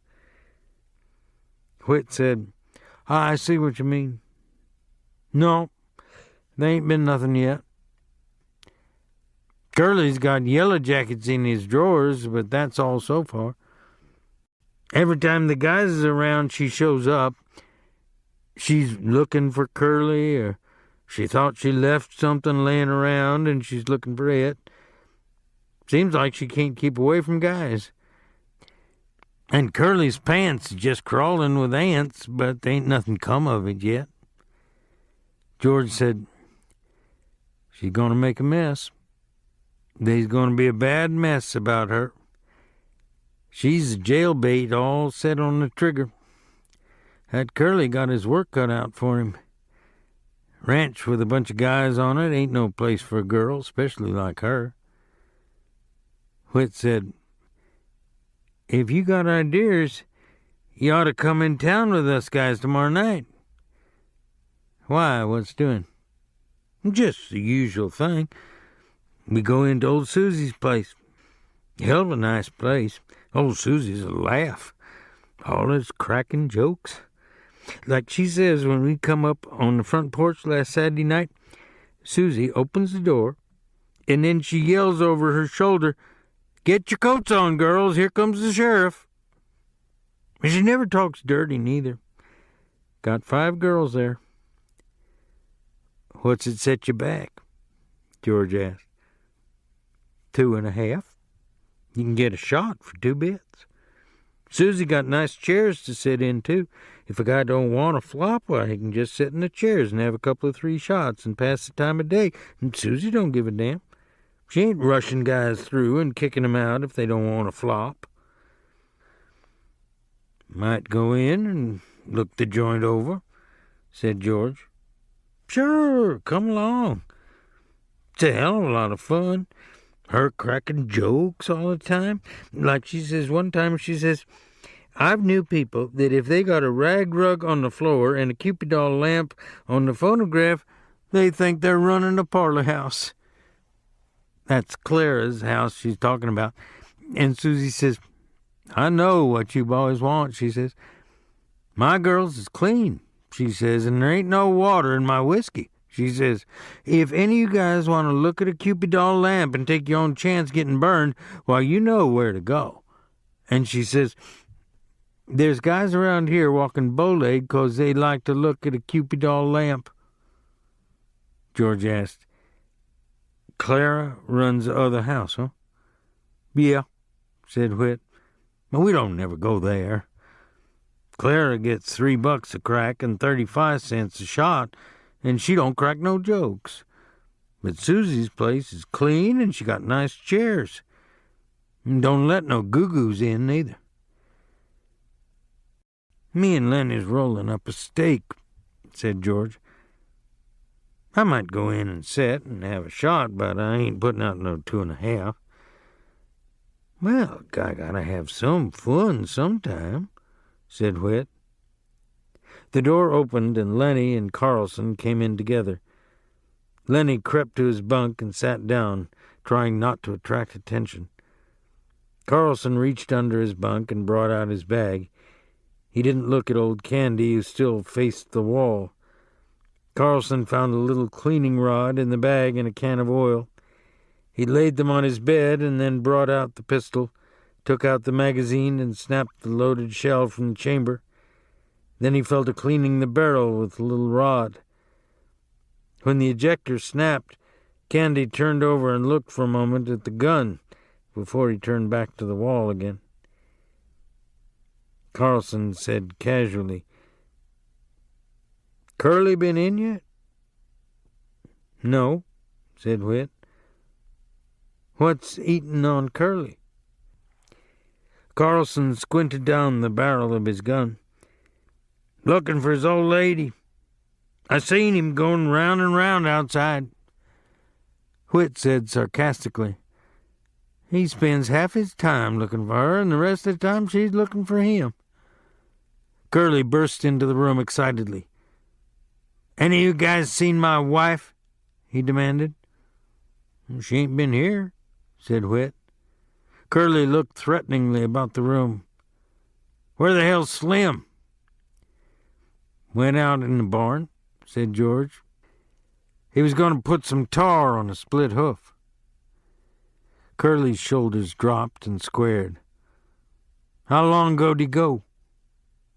5, 10 minutes. Curly jumped out the door and banged it after him. Whit stood up. "I guess maybe I'd like to see this," he said. "Curly's just spoiling, or he wouldn't start for Slim. And Curly's handy, goddamn handy. Got in the finals for the Golden Gloves. He got newspaper clippings about it." He considered. "But just the same, he better leave Slim alone. Nobody don't know what Slim can do." "Thinks Slim's with his wife, don't he?" said George.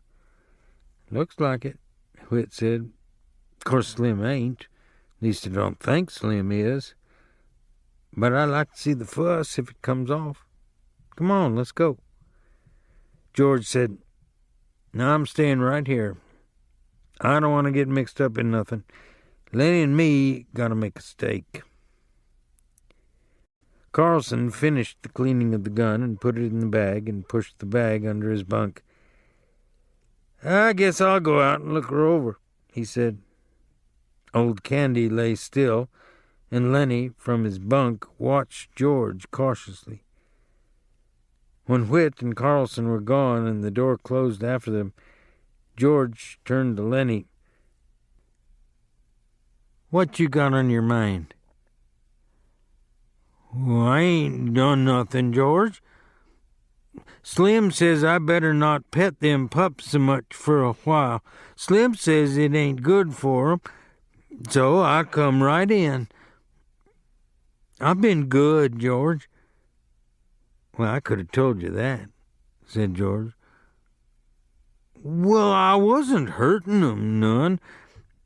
I just had mine in my lap, petting it."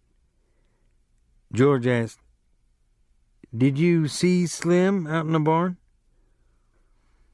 "Sure I did. He told me I better not pet that pup no more." "Did you see that girl?" "You mean Curly's girl?" "Yeah. Did she come in the barn?" "No. Anyways, I never seen her." "You never seen Slim talking to her?" She ain't been in the barn." "Okay," said George. "I guess them guys ain't gonna see no fight. If there is any fighting, Lenny, you keep out of it." "Well, I don't want no fights," said Lenny. He got up from his bunk and sat down at the table across from George. Almost automatically, George shuffled the cards and laid out his solitaire hand. He used a deliberate, thoughtful slowness.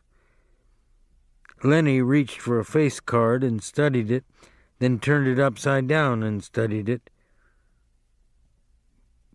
"Both ends the same," he said. "George, why is it both ends the same?" "I don't know," said George. "That's just the way they make 'em." "What was Slim doing in the barn when you seen him?" "Slim?" "Sure. You seen him in the barn, and he told you not to pet the pup so much." "Oh, yeah. He had a can of tar and a paintbrush. Well, I don't know what for." "You sure that girl didn't come in like she come in here today?" "No, she never come." George sighed. "He give me a good whorehouse every time," he said. "A guy can go in and get drunk and get everything out of his system all at once, and no messes. And he knows how much it's going to set him back. These here jailbaits is just set on the trigger of the hoosecow." Lenny followed his words admiringly and moved his lips a little to keep up. George continued, "You remember Andy Cushman, Lenny? Went to grammar school?" The one that his old lady used to make hot cakes for the kids?" Lenny asked. "Yeah, that's the one." "You can remember anything if there's anything to eat in it." George looked carefully at the solitaire hand. He put an ace up on his scoring rack and piled a 2, 3, and 4 of diamonds on it. "Andy's in San Quentin right now on account of a tart," said George. Lenny drummed on the table with his fingers. "George? Huh? George, how long's it going to be till we get that little place and live on the fat of the land and rabbits?" "I don't know," said George. "We got to get a big stake together. I know a little place we can get cheap, but they ain't giving it away." Old Candy turned slowly over. His eyes were wide open. He watched George carefully. Lenny said, "Tell about that place, George." I just told you just last night. Go on. Tell again, George. Well, it's 10 acres, said George. Got a little windmill, got a little shack on it, and a chicken run. Got a kitchen, orchard, cherries, apples, peaches, cots, nuts. Got a few berries. And there's a place for alfalfa and plenty of water to flood it. And there's a pig pen. And rabbits, George. No place for rabbits now, but I could easily build a few hutches and you could feed alfalfa to the rabbits. Damn right I could, said Lenny. You goddamn right I could. George's hands stopped working with the cards. His voice was growing warmer. And we could have a few pigs. I could build a smokehouse like the one Grandpa had, and when we kill a pig, we can smoke the bacon and the hams and make sausage and all like that. And when the salmon run up river, we could catch 100 of them and salt them down or smoke them. We could have them for breakfast. Ain't nothing so nice as smoked salmon. When the fruit come in, we could can it. And tomatoes, they're easy to can. Every Sunday we'd kill a chicken or a rabbit. Maybe we'd have a cow or a goat. And the cream is so goddamn thick you gotta cut it with a knife and take it out with a spoon. Lenny watched him with wide eyes, and old Candy watched him too. Lenny said softly, "We could live off the fat of the land." "Sure," said George. "All kinds of vegetables in the garden. And if we want a little whiskey, we can sell a few eggs or something, or some milk. We'd just live there. We'd belong there. There wouldn't be no more running around the country and getting fed by a Jap cook. No, sir. We'd have our own place where we belonged and not sleep in no bunkhouse." "Tell about the house, George," Lenny begged. "Sure. We'd have a little house and a room to ourselves, a little fat iron stove, and in the winter we'd keep a fire going in it. It ain't enough land, so we'd have to work too hard, maybe 6, 7 hours a day. We wouldn't have to buck no barley 11 hours a day, and when we put in a crop, why, we'd be there to take the crop up. We'd know what come of our planting." "And rabbits," Lenny said eagerly. "And I'd take care of 'em." "Tell how I'd do that, George." "Sure. You'd go out in the alfalfa patch, and you'd have a sack. You'd fill up the sack and bring it in and put it in the rabbit cages." "They'd nibble and they'd nibble," said Lenny. "The way they do, I seen 'em." "Every 6 weeks or so," George continued, "them does would throw a litter, so we'd have plenty of rabbits to eat and to sell. And we'd keep a few pigeons to go flying around the windmill like they done when I was a kid." He looked raptly at the wall over Lenny's head. "And it'd be our own. And nobody could can us. If we don't like a guy, we can say, 'Get the hell out.' And by God, he's got to do it. And if a friend come along, why, we'd have an extra bunk, and we'd say, 'Why don't you spend the night?' And by God, he would. We'd have a setter dog and a couple striped cats, but you got to watch out them cats don't get the little rabbits." Lenny breathed hard. "You just let 'em try to get the rabbits. I'll break their goddamn necks. I'll smash 'em with a stick." He subsided, grumbling to himself, threatening the future cats which might dare to disturb the future rabbits. George sat entranced with his own picture. When Candy spoke, they both jumped as though they'd been caught doing something reprehensible.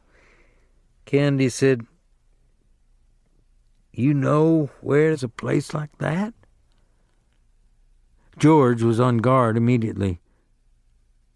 "Suppose I do." He said, "What's that to you?" "Well, you don't need to tell me where it's at. Might be any place." "Sure," said George, "that's right. You couldn't find it in 100 years. Candy went on excitedly. "How much they want for a place like that?" George watched him suspiciously. "Well, I could get it for $600. The old people that owns it is flat bust, and the old lady needs an operation. Say, what's it to you? You got nothing to do with us." Candy said, "Well, I ain't much good with only one hand. I lost my hand right here on this ranch. That's why they give me a job swamping. And they give me $250 because I lost my hand. And I got 50 more saved up right in the bank right now. There's 300. And I got 50 more coming the end of the month. Tell you what," he leaned forward eagerly, "suppose I went in with you guys. That's $350 I'd put in. I ain't much good, but I could cook and tend the chickens and hoe the garden some. How'd that be?" George half closed his eyes. "I got to think about that. We was always going to do it by ourselves." Candy interrupted him. "I'd make a will and leave my share to you guys in case I kick off, 'cause I ain't got no relatives or nothing. You guys got any money? Maybe we could do it right now." George spat on the floor disgustedly. "We got $10 between us." Then he said thoughtfully, "Look, if me and Lenny work a month and don't spend nothing, we'll have $100. That'd be $450. I bet we could swing her for that. Then you and Lenny could go get her started, and I'd get a job and make up the rest, and you could sell eggs and stuff like that." They fell into a silence. They looked at one another, amazed. This thing they'd never really believed in was coming true. George said reverently, "Jesus Christ, I bet we could swing her." His eyes were full of wonder. "I bet we could swing her," he repeated softly. Candy sat on the edge of his bunk. He scratched the stump of his wrist nervously. "I got hurt 4 years ago," he said. "They'll can me pretty soon. Just as soon as they can't swamp out no bunkhouses, they'll put me on the county. Maybe if I give you guys my money, you'll let me hoe in the garden even after I ain't no good at it. And I'll wash dishes and little chicken stuff like that. But I'll be on our own place, and I'll be let to work on our own place." He said miserably, "You seen what they done to my dog tonight? They says he wasn't no good to himself nor nobody else. When they can me here, I wish somebody'd shoot me. But they won't do nothing like that. I won't have no place to go, and I can't get no more jobs. I'll have $30 more coming time you guys is ready to quit." George stood up. "We'll do her," he said. "We'll fix up that little old place, and we'll go live there." He sat down again. They all sat still, all bemused by the beauty of the thing. Each mind was popped into the future when this lovely thing should come about. George said wonderingly, Suppose there was a carnival or a circus come to town or a ball game or any damn thing. Old Candy nodded in appreciation of the idea. "We'd just go to her," George said. "We wouldn't ask nobody if we could. Just say we'll go to her, and we would. Just milk the cow and sling some grain to the chickens and go to her. And put some grass to the rabbits," Lenny broke in. "I wouldn't never forget to feed them." "When we gonna do it, George?" "In 1 month. Right squack in 1 month. You know what I'm gonna do? I'm gonna write to them old people that owns the place that will take it. And Candy'll send $100 to bind her." "Sure will," said Candy. "They got a good stove there?" "Sure. Got a nice stove, burns coal or wood." "I'm gonna take my pup," said Lenny. "I bet by Christ he likes it there, by Jesus." Voices were approaching from outside. George said quickly, "Don't tell nobody about it, just the three of us and nobody else. They liable to can us, so we can't make no mistake. Just go on like we was going to buck barley the rest of our lives. Then all of a sudden, someday, we'll go get our pay and scram out of here." Lenny and Candy nodded, and they were grinning with delight. "Don't tell nobody," Lenny said to himself. Candy said, "George?" "Huh?" "I ought to have shot that dog myself, George. I shouldn't ought to have let no stranger shoot my dog." The door opened. Slim came in, followed by Curly and Carlson and Whit. Slim's hands were black with tar, and he was scowling. Curly hung close to his elbow. Curly said, "Well, I didn't mean nothing, Slim. I just asked you." Slim said, "Well, you've been asking me too often. I'm getting goddamn sick of it. If you can't look after your own goddamn wife, what do you expect me to do about it? You lay off of me." "I'm just trying to tell you I didn't mean nothing," said Curly. "I just thought you might have saw her." "Why don't you tell her to stay the hell home where she belongs?" said Carlson. "You let her hang around bunkhouses, and pretty soon you're going to have something on your hands. You won't be able to do nothing about it." Curly whirled on Carlson. "You keep out of this, unless you want to step outside." Carlson laughed. "You goddamn punk," he said. "You tried to throw a scare into Slim, and you couldn't make it stick. Slim throwed a scare into you. You're yellow as a frog belly. I don't care if you're the best welter in the country. You come for me, and I'll kick your goddamn head off." Candy joined the attack with joy. "Glove full of Vaseline," he said disgustedly. Curly glared at him. His eyes slipped on past and lighted on Lenny. And Lenny was still smiling with the delight at the memory of the ranch. Curly stepped over to Lenny like a terrier. "What the hell you laughing at?" Lenny looked blankly at him. "Huh?" Then Curly's rage exploded. "Come on, you big bastard. Get up on your feet. No big son of a bitch gonna laugh at me. I'll show you who's yellow." Lenny looked helplessly at George, and then he got up and tried to retreat. Curly was balanced and poised. He slashed at Lenny with his left, then smashed down his nose with a right. Lenny gave a cry of terror. Blood welled from his nose. "George," he cried. "Make 'em let me alone, George." He backed until he was against the wall, and Curly followed, slugging him in the face. Lenny's hands remained at his sides. He was too frightened to defend himself. George was on his feet, yelling, "Get him, Lenny! Don't let him do it!" Lenny covered his face with his huge paws, and bleated with terror. He cried, "Make 'em stop, George!"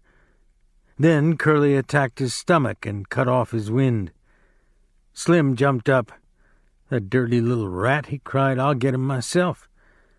George put out his hand and grabbed Slim. "Wait a minute," he shouted. He cupped his hands around his mouth and yelled, "Get 'em, Lenny!" Lenny took his hands away from his face and looked about for George, and Curly slashed at his eyes. The big face was covered with blood. George yelled again, "I said get him!" Curly's fist was swinging when Lenny reached for it. The next minute, Curly was flopping like a fish on a line, and his closed fist was lost in Lenny's big hand. George ran down the room. "Let go of him, Lenny. Let go!" But Lenny watched in terror the flopping little man whom he held. Blood ran down Lenny's face. One of his eyes was cut and closed. George slapped him in the face again and again, and still Lenny held on to the closed fist. Curly was white and shrunken by now, and his struggling had become weak. He stood crying, his fist lost in Lenny's paw. George shouted over and over, "Let go his hand, Lenny! Let go! Slim, come help me while the guy got any hand left." Suddenly Lenny let go his hold. He crouched, cowering against the wall. "You told me to, George," he said miserably. Curly sat down on the floor, looking in wonder at his crushed hand. Slim and Carlson bent over him. Then Slim straightened up and regarded Lenny with horror. "We got to get him to a doctor," he said. "It looked to me like every bone in his hand is bust." "I didn't want to," Lenny cried. "I didn't want to hurt him." Slim said, "Carlson, you get the candy wagon hitched up. We'll take him into Soledad and get him fixed up." Carlson hurried out. Slim turned to the whimpering Lenny. "It ain't your fault," he said. "This punk sure had it coming to him, but Jesus, he ain't hardly got no hand left." Slim hurried out, and in a moment returned with a tin cup of water. He held it to Curly's lips. George said, "Slim, will we get canned now? We need the steak. Will Curly's old man can us now?" Slim smiled wryly. He knelt down beside Curly. "You got your senses in hand enough to listen?" he asked. Curly nodded. "Well, then listen," Slim went on. "I think you got your hand caught in a machine. If you don't tell nobody what happened, we ain't gonna. But you just tell and try to get this guy canned, and we'll tell everybody, and then will you get the laugh?" "I won't tell," said Curly. He avoided looking at Lenny. Buggy wheels sounded outside. Slim helped Curly up. "Come on now. Do. I told you nobody ought never to fight him." "No, I guess it was Candy I told." Candy nodded solemnly. "That's just what you done," he said. "Right this morning, when Curly first lit unto your friend, you says, 'He better not fool with Lenny. He knows what's good for him.' That's just what you says to me." George turned to Lenny. "It ain't your fault," he said. "You don't need to be scared no more. You done just what I told you to do. Maybe you better go in the washroom and clean up your face. You look like hell." Lenny smiled with his bruised mouth. "I didn't want no trouble," he said. He walked toward the door, but just before he came to it, he turned back. "George?" "What you want?" "I can still tend the rabbits, George." "Sure. You ain't done nothing wrong." "I didn't mean no harm, George." "Well, get the hell out and wash your face."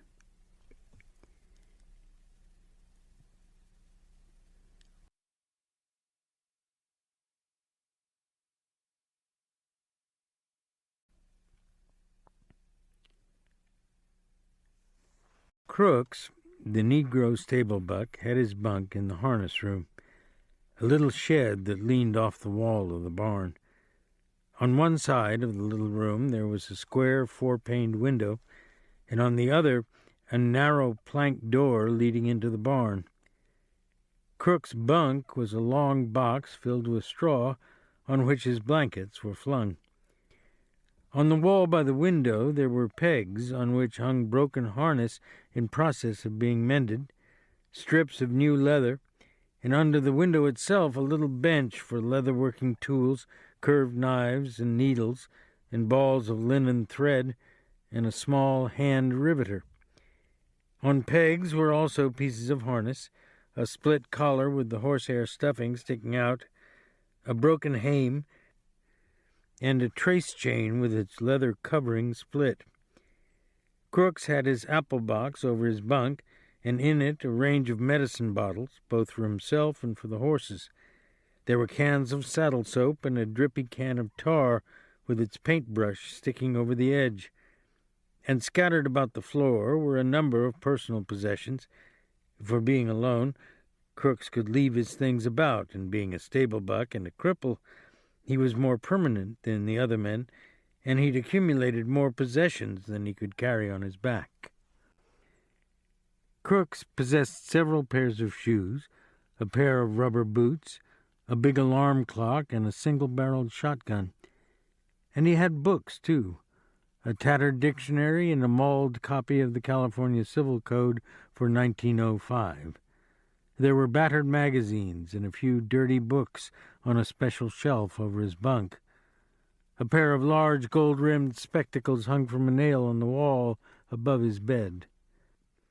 This room was swept and fairly neat, for Crooks was a proud, aloof man. He kept his distance and demanded that other people keep theirs.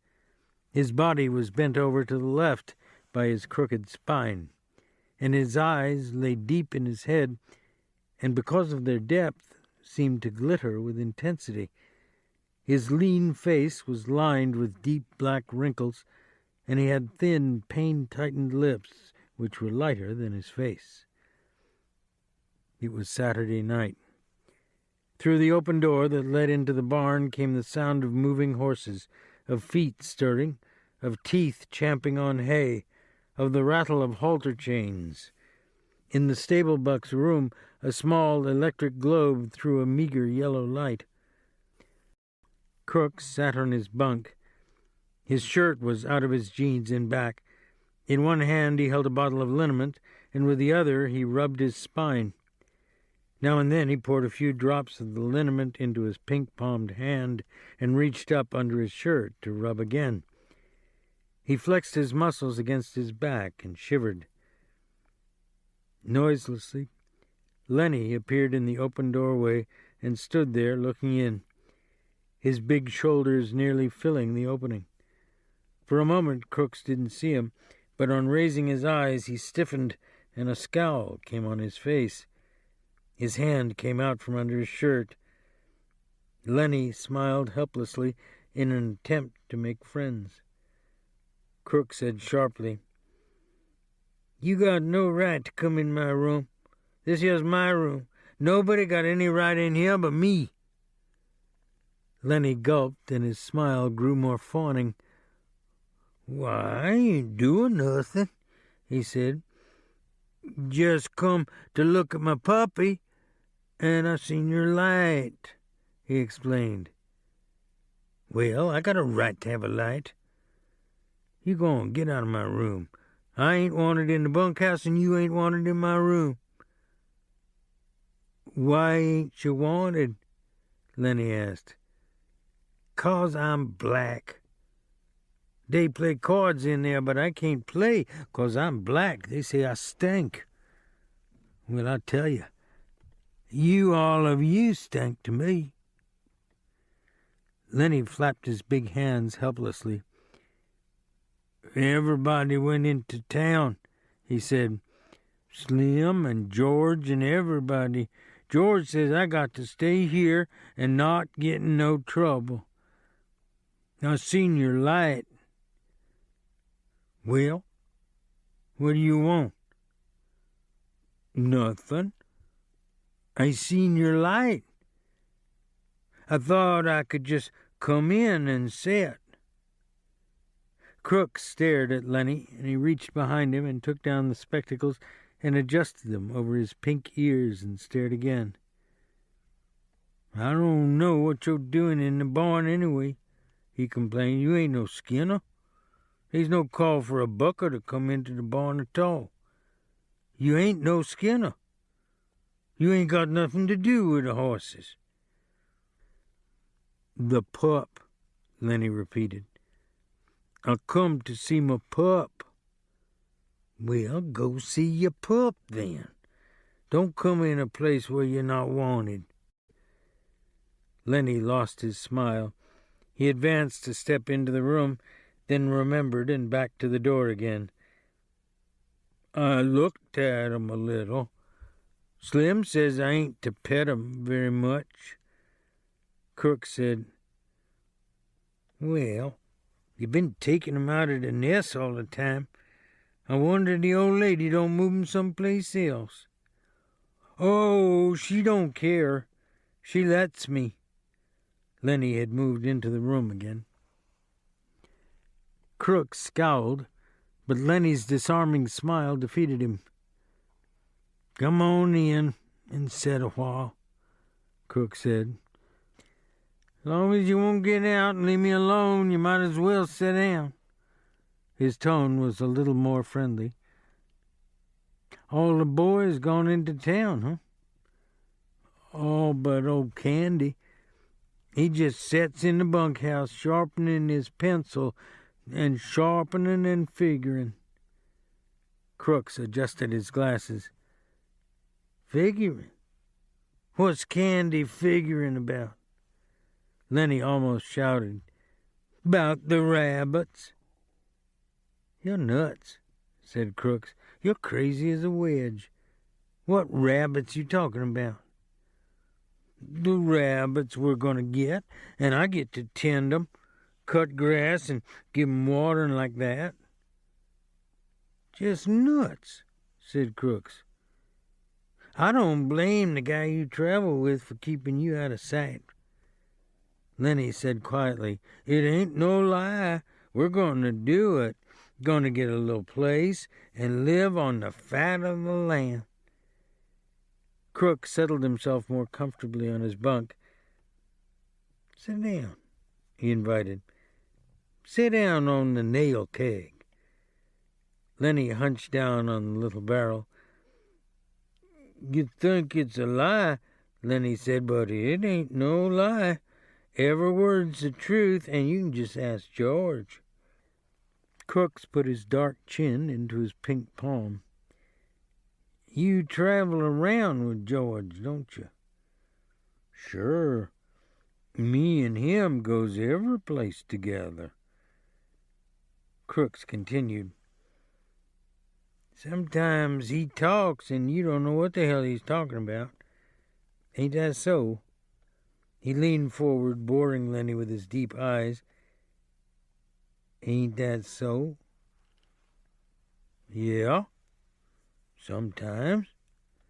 Just talks on, and you don't know what the hell it's all about.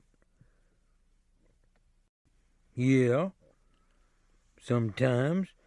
But not always.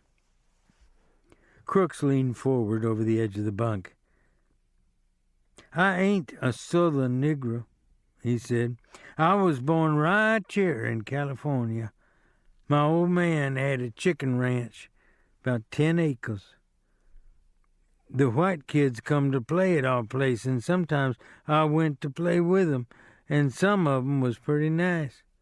My old man didn't like that. I never knew till long later why he didn't like that. But I know now. He hesitated, and when he spoke again, his voice was softer.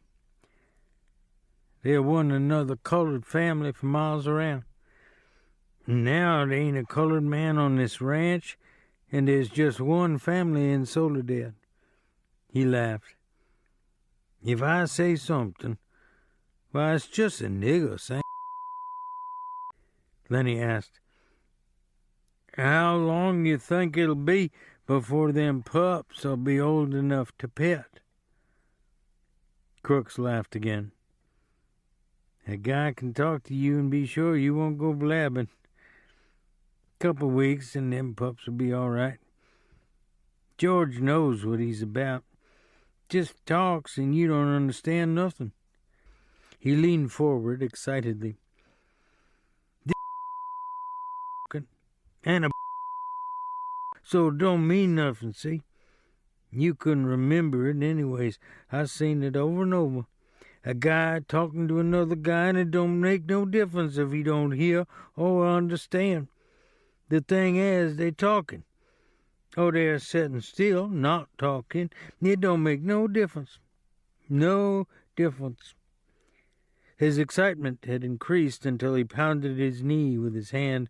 George can tell you screwy things, and it don't matter. It's just a talking. It's just being with another guy. That's all. He paused. His voice grew soft and persuasive. Suppose George don't come back no more. Suppose he took a powder and just ain't coming back. What'll you do then? Lenny's attention came gradually to what had been said. What? He demanded. I said, suppose George went into town tonight and you never heard of him no more. Crooks pressed forward some kind of private victory. Just suppose that, he repeated.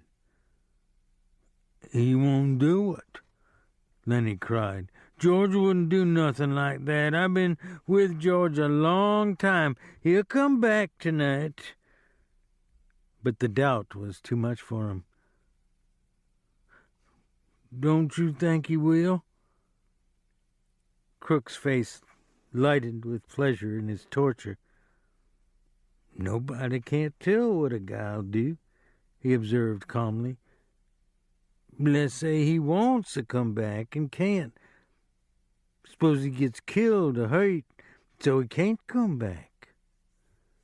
Lenny struggled to understand. George won't do nothing like that, he repeated. George is careful. He won't get hurt.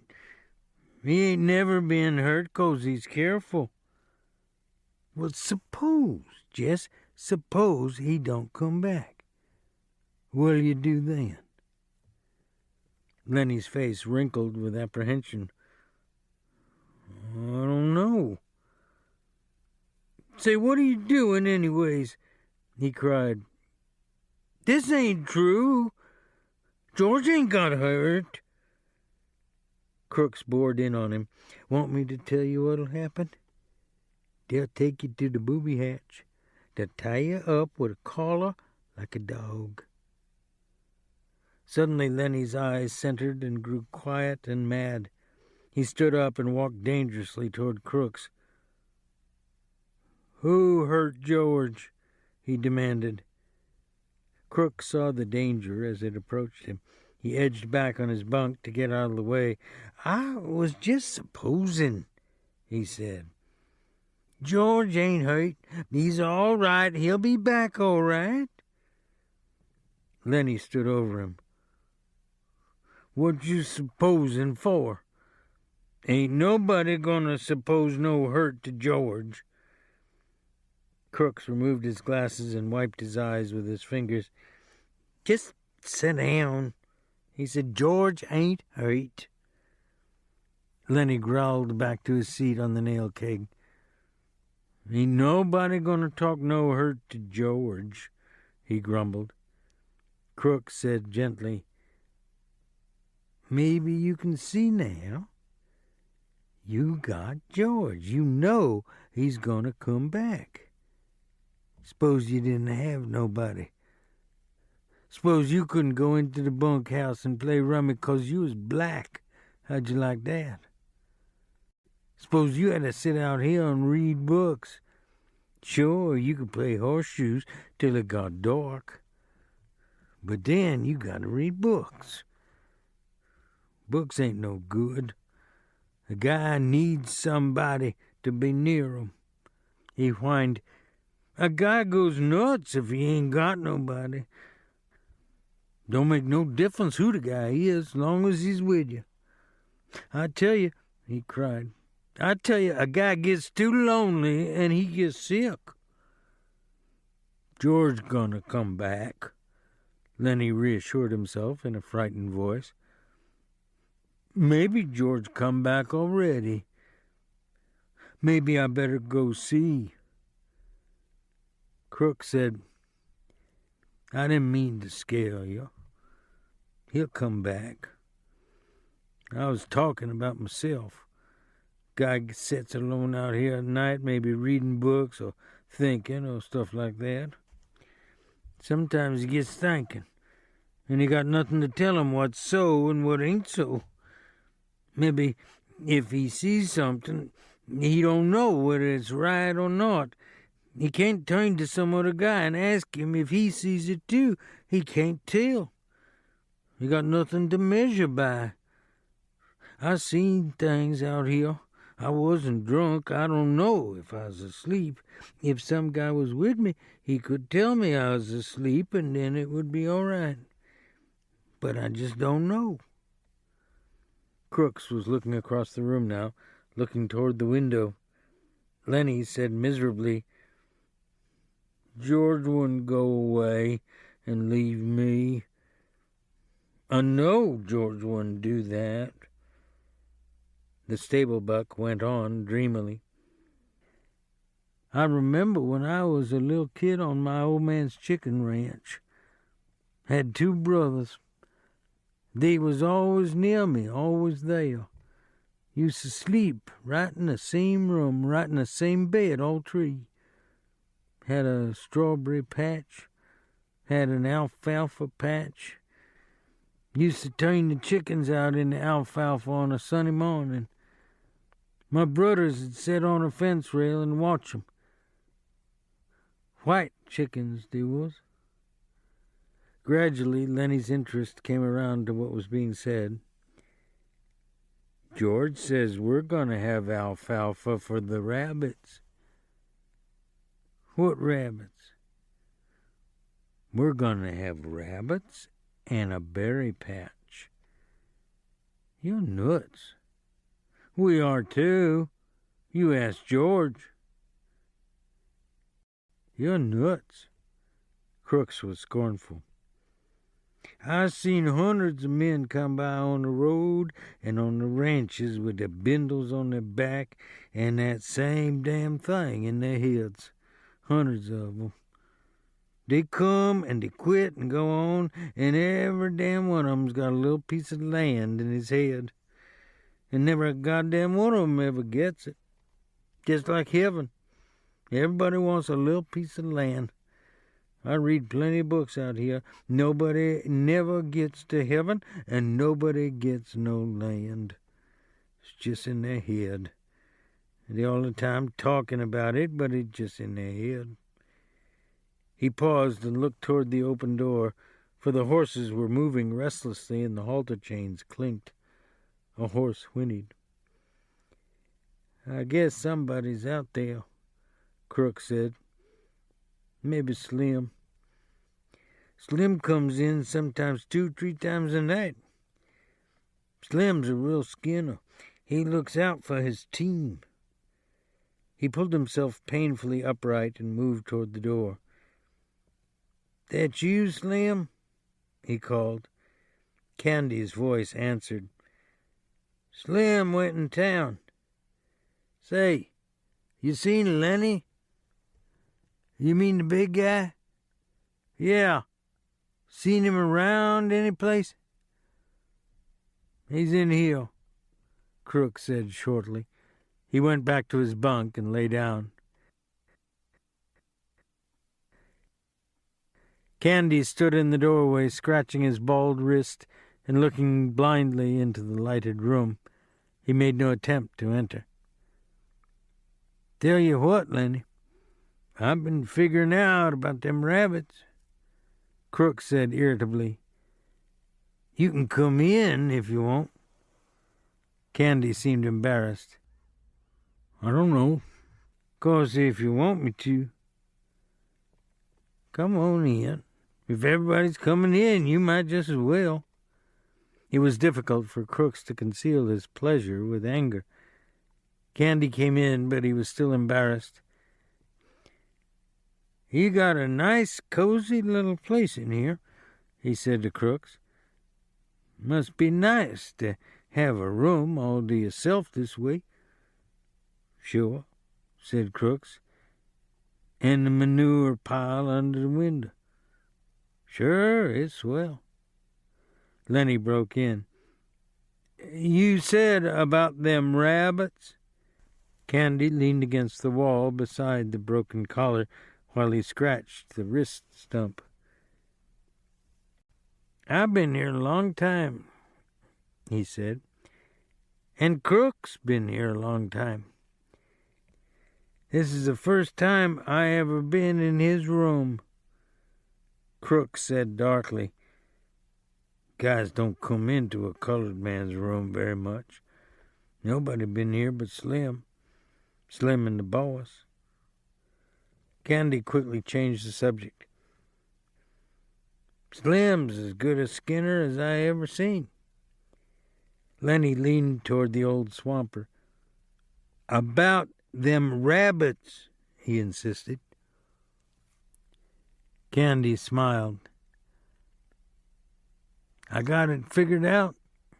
We can make some money on them rabbits if we go about it right." "But I get to tend 'em," Lenny broke in. "George says I get to tend 'em. He promised." Crooks interrupted brutally. "You guys are just kidding yourself. You'll talk about it a hell of a lot, but you won't get no land. You'll be a swamper here till they take you out in a box. Hell, I seen too many guys.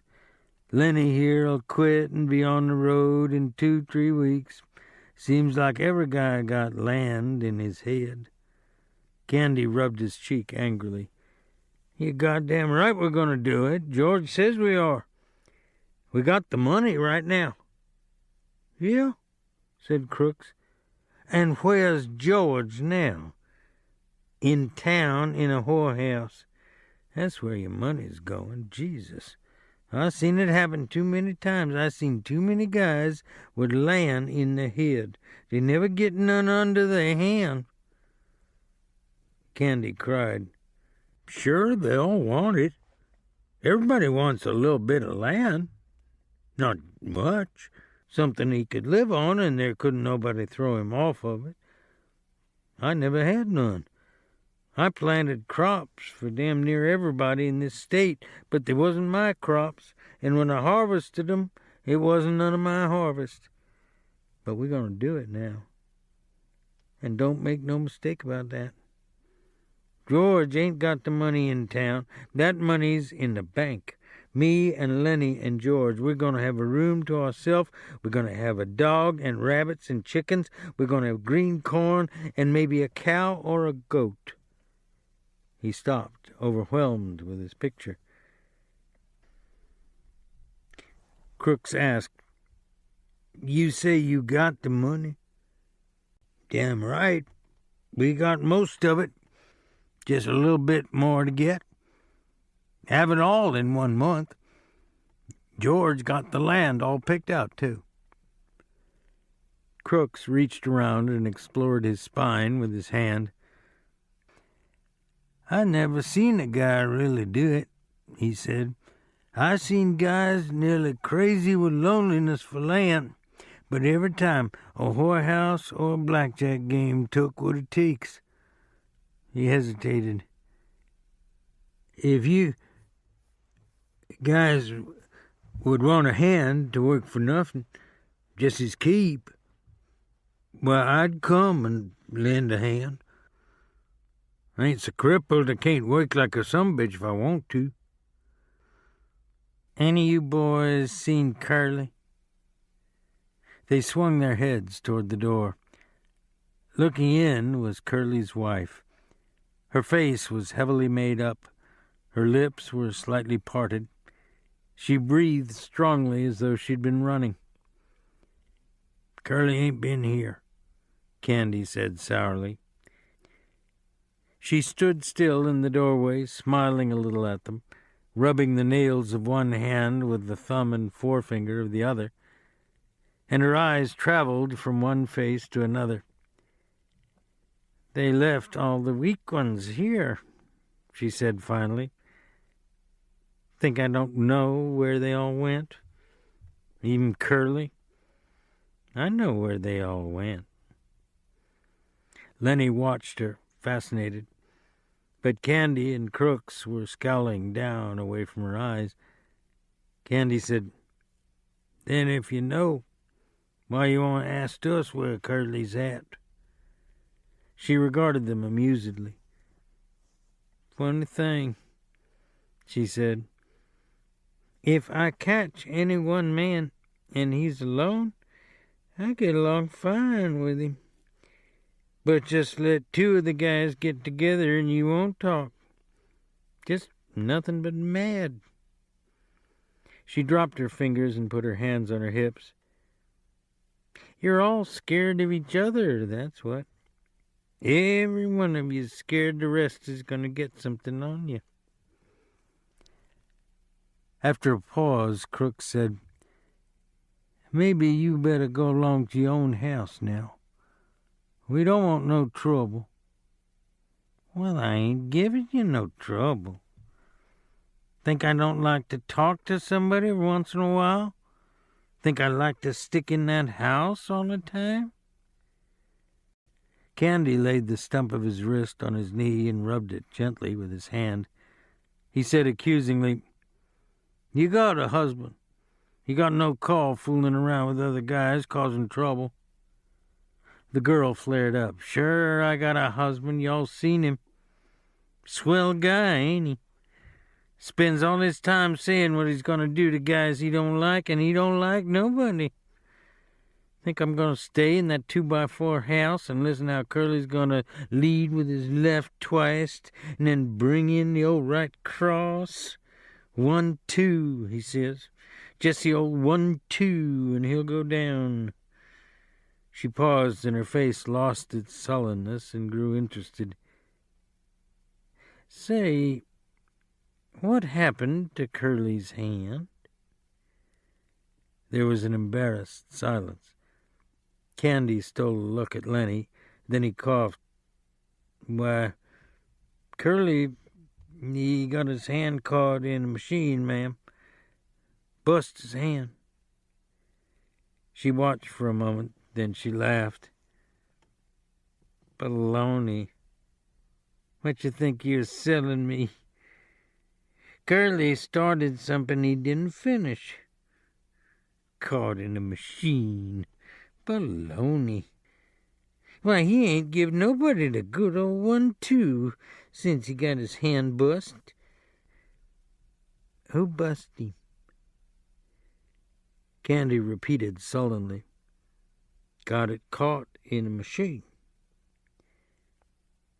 "All right," she said contemptuously. "All right, cover him up if you wanna. What do I care? You bindle bums think you're so damn good.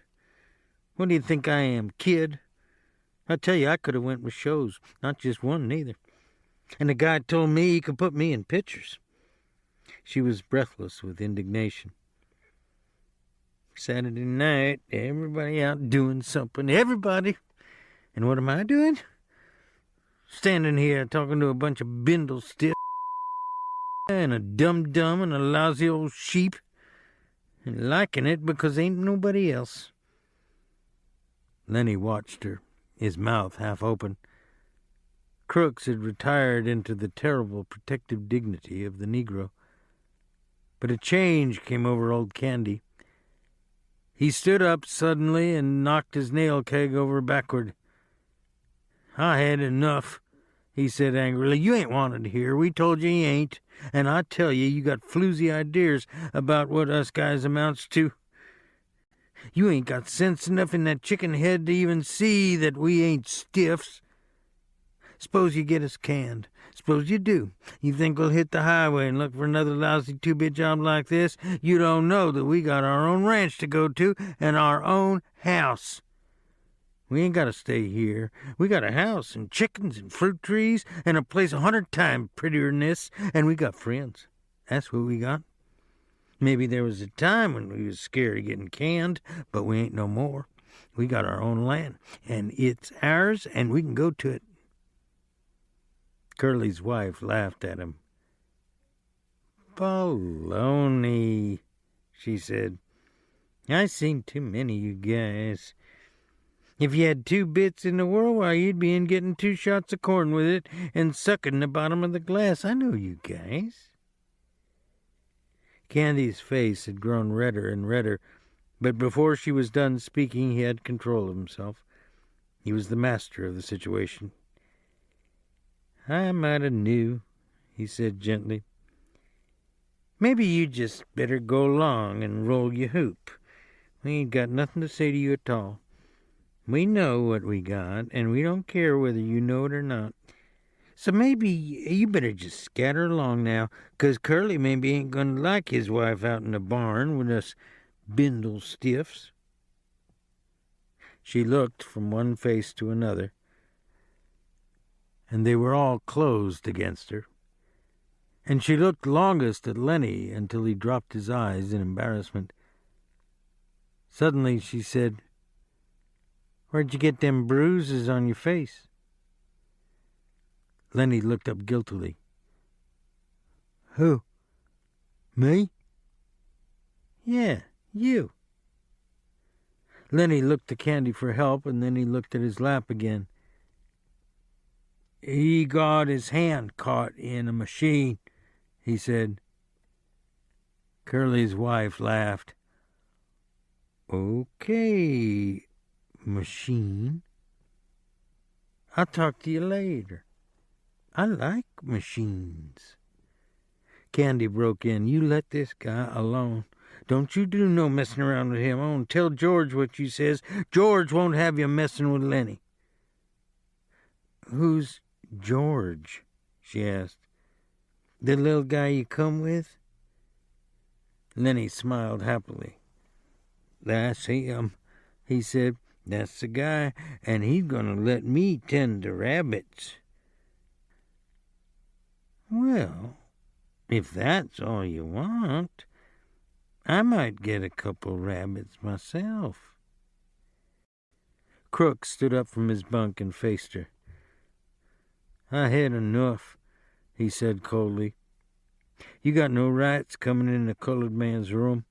You got no rights messing around in here at all. Now you just get out, and get out quick. If you don't, I'm going to ask the boss not to ever let you come in the barn no more." She turned on him in scorn. She said, "You know what I can do to you if you open your trap?" Crook stared hopelessly at her, and then he sat down on his bunk and drew into himself. She closed on him. "You know what I could do?" Crook seemed to grow smaller, and he pressed himself against the wall. "Yes, ma'am. Where you keep your place, I could get you strung up on a tree so easy it ain't even funny." Crooks had reduced himself to nothing. There was no personality, no ego, nothing to arouse either like or dislike. He said, "Yes, ma'am," and his voice was toneless. For a moment she stood over him as though waiting for him to move so that she could whip at him again. But Crook sat perfectly still, his eyes averted, everything that might be hurt drawn in. She turned at last to the other two. Old Candy was watching her, fascinated. "If you was to do that, we'd tell," he said quietly. "We'd tell about you framing crooks." "Tell and be damned," she cried. "Nobody'd listen to you, and you know it. Nobody'd listen to you." Candy subsided. No, he agreed. Nobody'd listen to us. Lenny whined. I wish George was here. I wish George was here. Candy stepped over to him. Don't you worry none, he said. I just heard the guys coming in. George will be in the bunkhouse right now, I bet. He turned to Curly's wife. You better go home now, he said quietly. If you go right now, we won't tell Curly was here. She appraised him coolly. I ain't sure you heard nothing. Better not take no chances, he said. If you ain't sure, you better take the safe way. She turned to Lenny. I'm glad you bust up Curly a little bit. He got it coming to him. Sometimes I'd like to bust him myself. She slipped out the door and disappeared into the dark barn. And while she went through the barn, the halter chains rattled, and some horses snorted, and some stamped their feet. Crooks seemed to come slowly out of the layers of protection he had put on. Was that the truth, what you said about the guys come back? He asked. Sure, I heard them. Well, I didn't hear nothing. The gate banged, Candy said, and he went on. Jesus Christ, Curly's wife can move quiet. I guess she's had a lot of practice, though. Crooks avoided the whole subject now. Maybe you guys better go, he said. I ain't sure I want you in here no more. A colored man gotta have some rights, even if he don't like 'em. Candy said, That bitch didn't ought to have said that to you. Wasn't nothing, Crooks said dully. You guys coming in and sitting made me forget. What she says is true. The horses snorted out in the barn, and the chains rang, and a voice called, Lenny? Oh, Lenny, you in the barn? It's George, Lenny cried, and he answered, Here, George, I'm right in here. In a second, George stood framed in the door, and he looked disapprovingly about. What you doing in Crook's room? You hadn't ought to be in here. Crooks nodded. I told 'em, but they come in anyways. Well, why don't you kick 'em out? I didn't care much, said Crooks. Lenny's a nice fellow. Now Candy aroused himself. Oh, George, I've been figuring and figuring. I got it doped out how we can even make some money on them rabbits.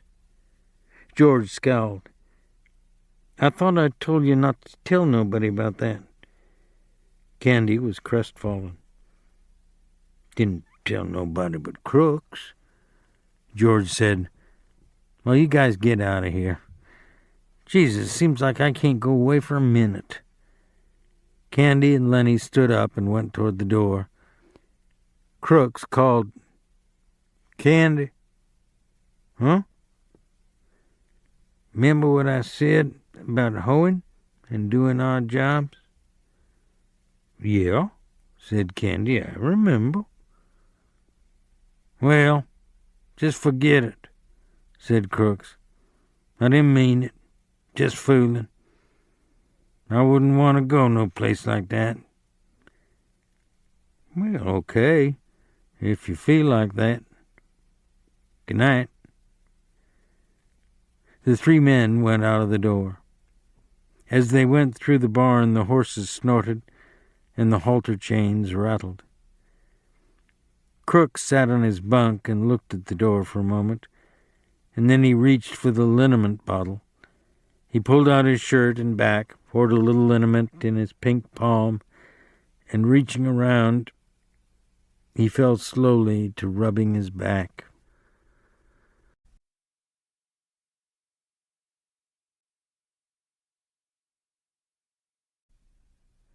One end of the great barn was piled high with new hay, and over the pile hung the 4-taloned Jackson fork, suspended from its pulley. The hay came down like a mountain slope to the other end of the barn, and there was a level place as yet unfilled with the new crop. At the sides the feeding racks were visible, and between the slats the heads of horses could be seen. It was Sunday afternoon. The resting horses nibbled the remaining wisps of hay, and they stamped their feet, and they bit the wood of the mangers and rattled the halter chains. The afternoon sun sliced in through the cracks of the barn walls and lay in bright lines on the hay. There was the buzz of flies in the air, the lazy afternoon humming. From outside came the clang of horseshoes on the playing peg and the shouts of men playing, encouraging, jeering. But in the barn it was quiet and humming and lazy and warm. Only Lenny was in the barn, and Lenny sat in the hay beside a packing case under a manger in the end of the barn that hadn't been filled with hay. Lenny sat in the hay and looked at a little dead puppy that lay in front of him. Lenny looked at it for a long time, and then he put out his huge hand and stroked it clear from one end to the other. And Lenny said softly to the puppy, "Why do you got to get killed? You ain't so little as mice.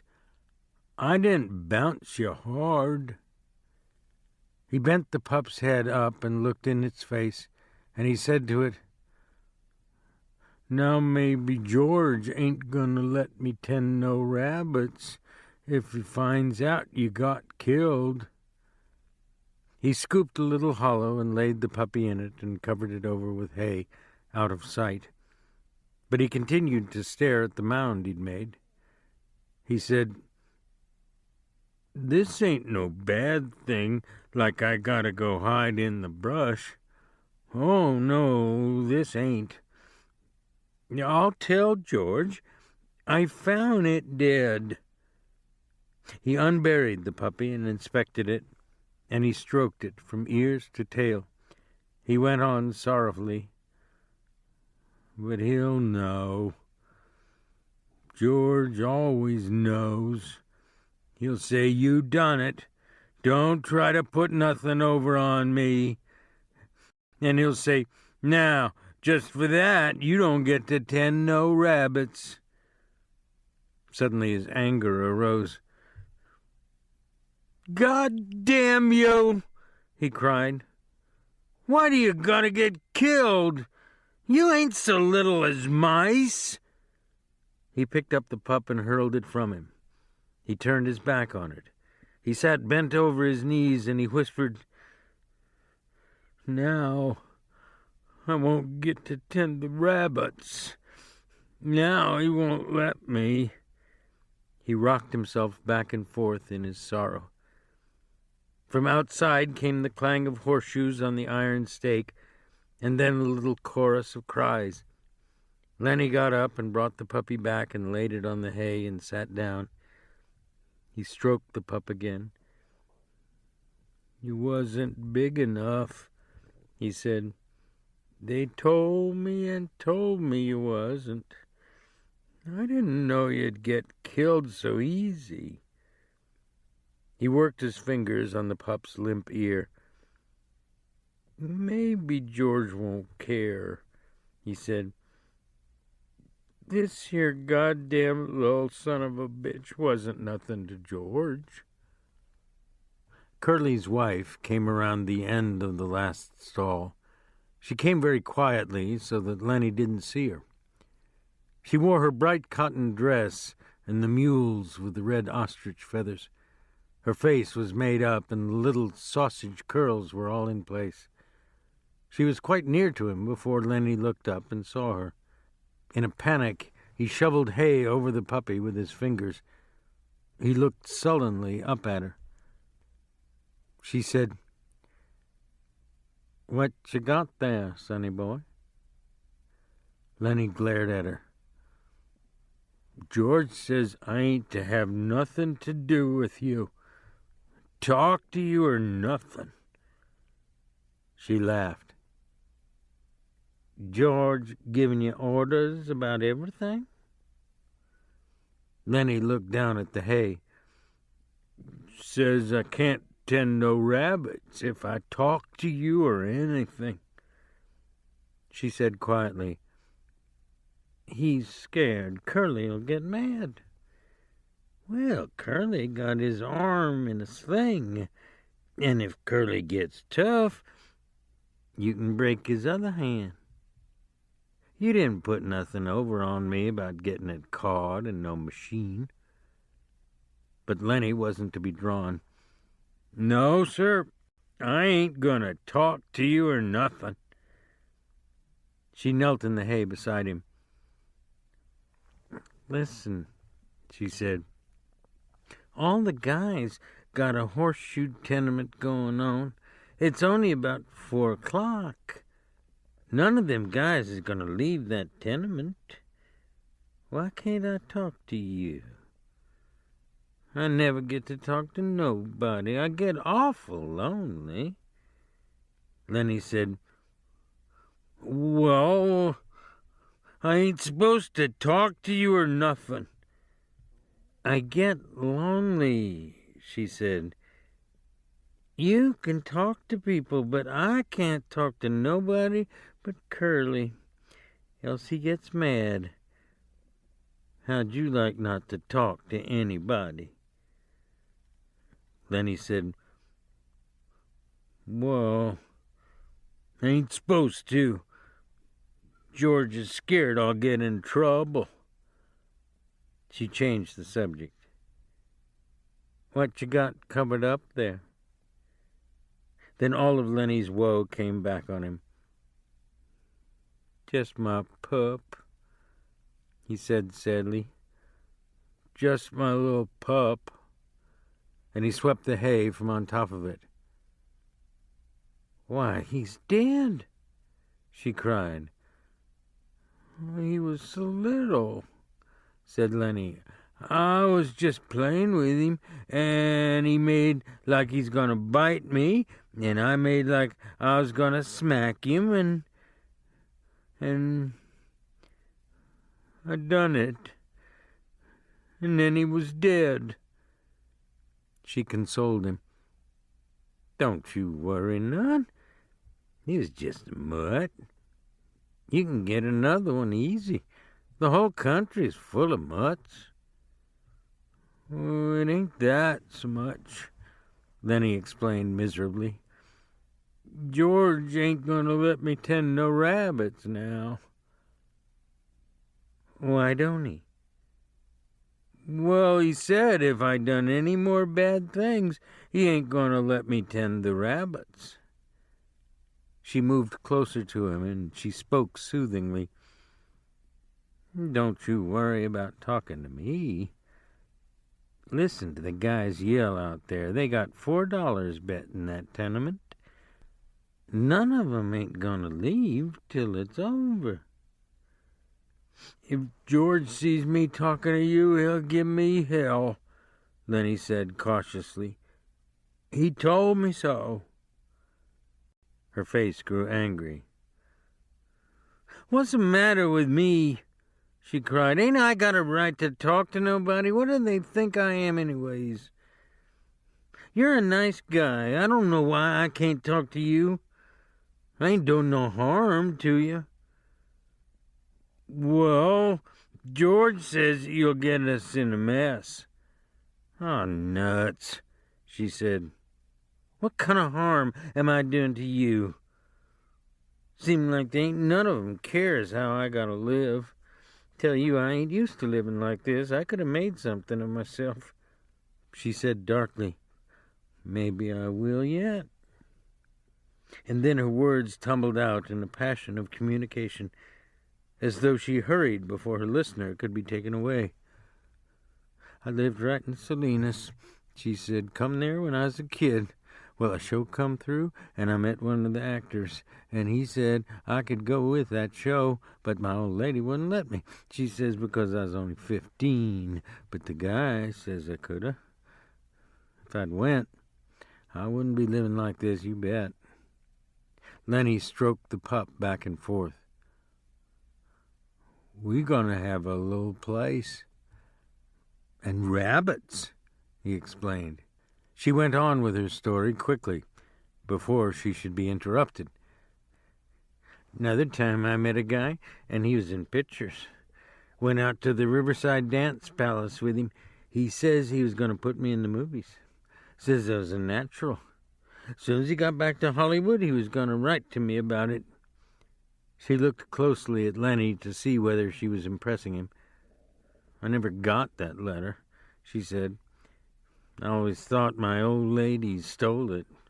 Well, I wasn't going to stay no place where I couldn't get nowhere, or make something of myself, and where they stole your letters. I asked her if she stole it too, and she says no. So I married Curly. Met him out to the Riverside Dance Palace that same night. She demanded, You listening? Me? Sure.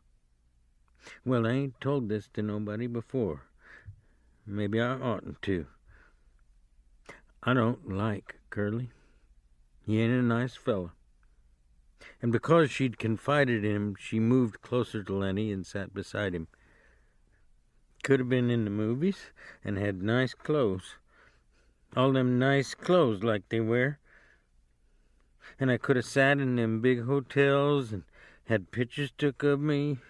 When they had them previews, I could have went to 'em and spoke on the radio, and it wouldn't have cost me a cent because I was in the picture. And all them nice clothes like they wear because this guy says I was a natural. She looked up at Lenny, and she made a small, grand gesture with her arm and hand to show that she could act. The fingers trailed after her leading wrist, and her little finger stuck out grandly from the rest. Lenny sighed deeply. From outside came the clang of a horseshoe on metal, and then a chorus of cheers.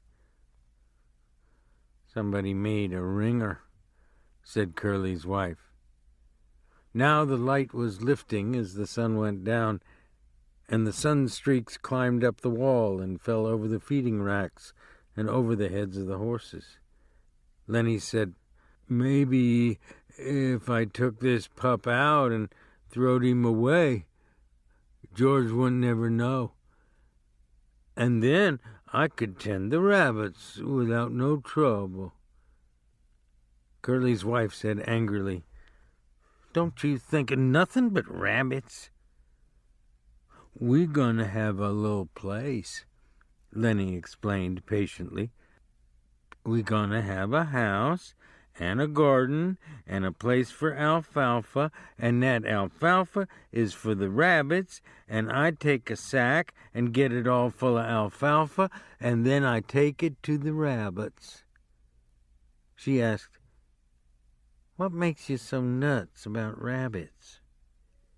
Lenny had to think carefully before he could come to a conclusion. He moved cautiously close to her until he was right against her.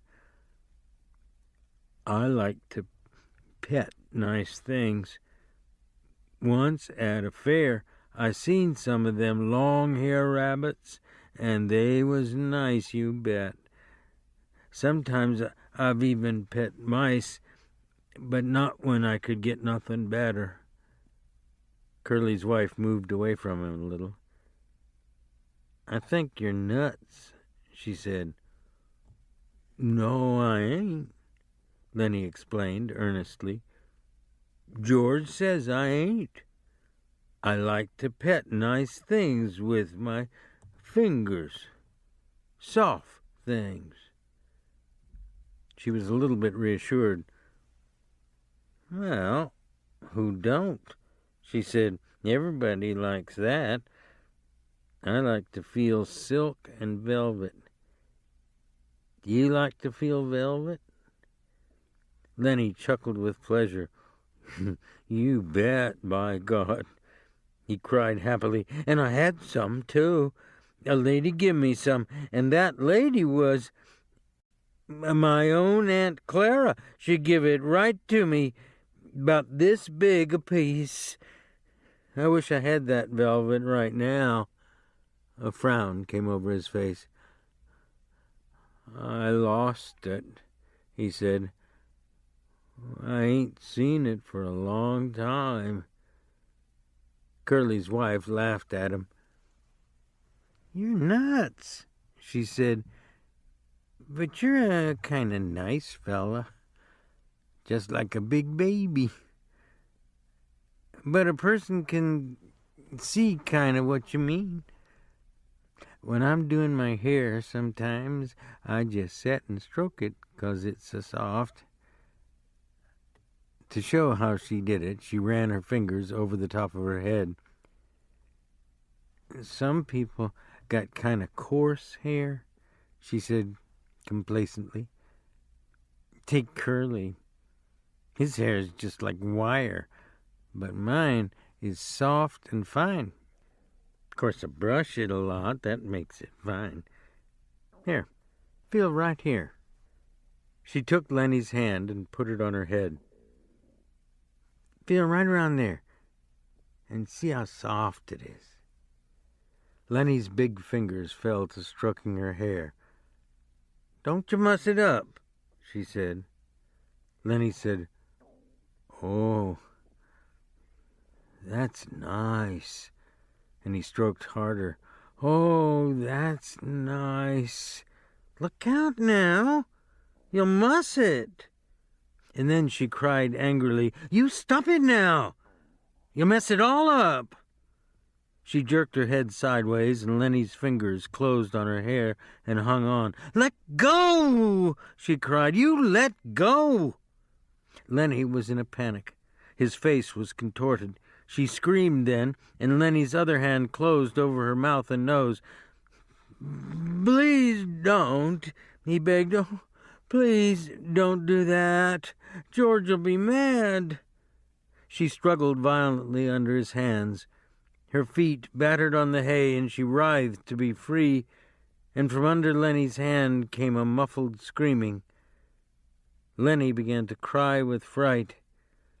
"Oh, please don't do none of that," he begged.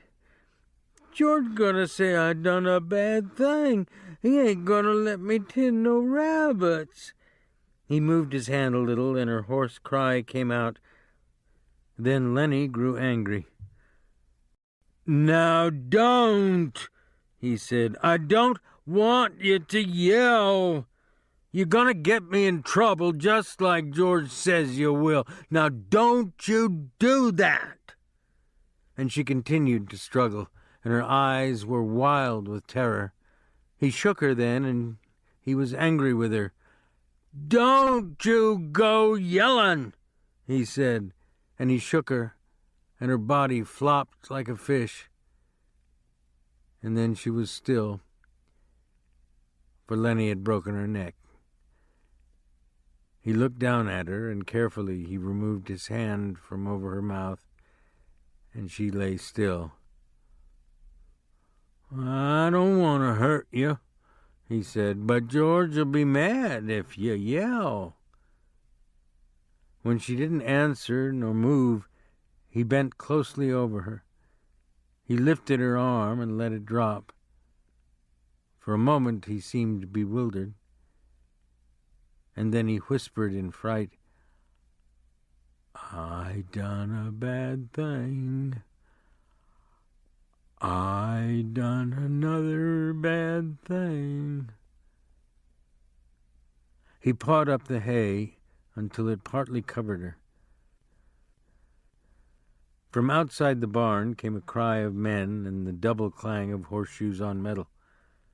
For the first time, Lenny became conscious of the outside. He crouched down in the hay and listened. "I done a real bad thing," he said. "I shouldn't have did that.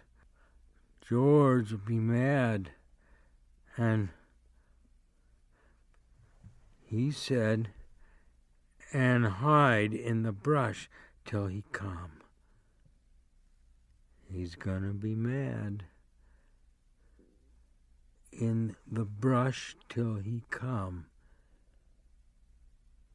That's what he said. Lenny went back and looked at the dead girl. The puppy lay close to her. Lenny picked it up. "I'll throw him away," he said. "It's bad enough like it is." He put the pup under his coat and he crept to the barn wall and peered out between the cracks toward the horseshoe game. And then he crept around the end of the last manger and disappeared. The sun streaks were high on the wall by now, and the light was growing soft in the barn. Curly's wife lay on her back, and she was half covered with hay. It was very quiet in the barn, and the quiet of the afternoon was on the ranch. Even the clang of the pitched shoes, even the voices of the men in the game seemed to grow more quiet.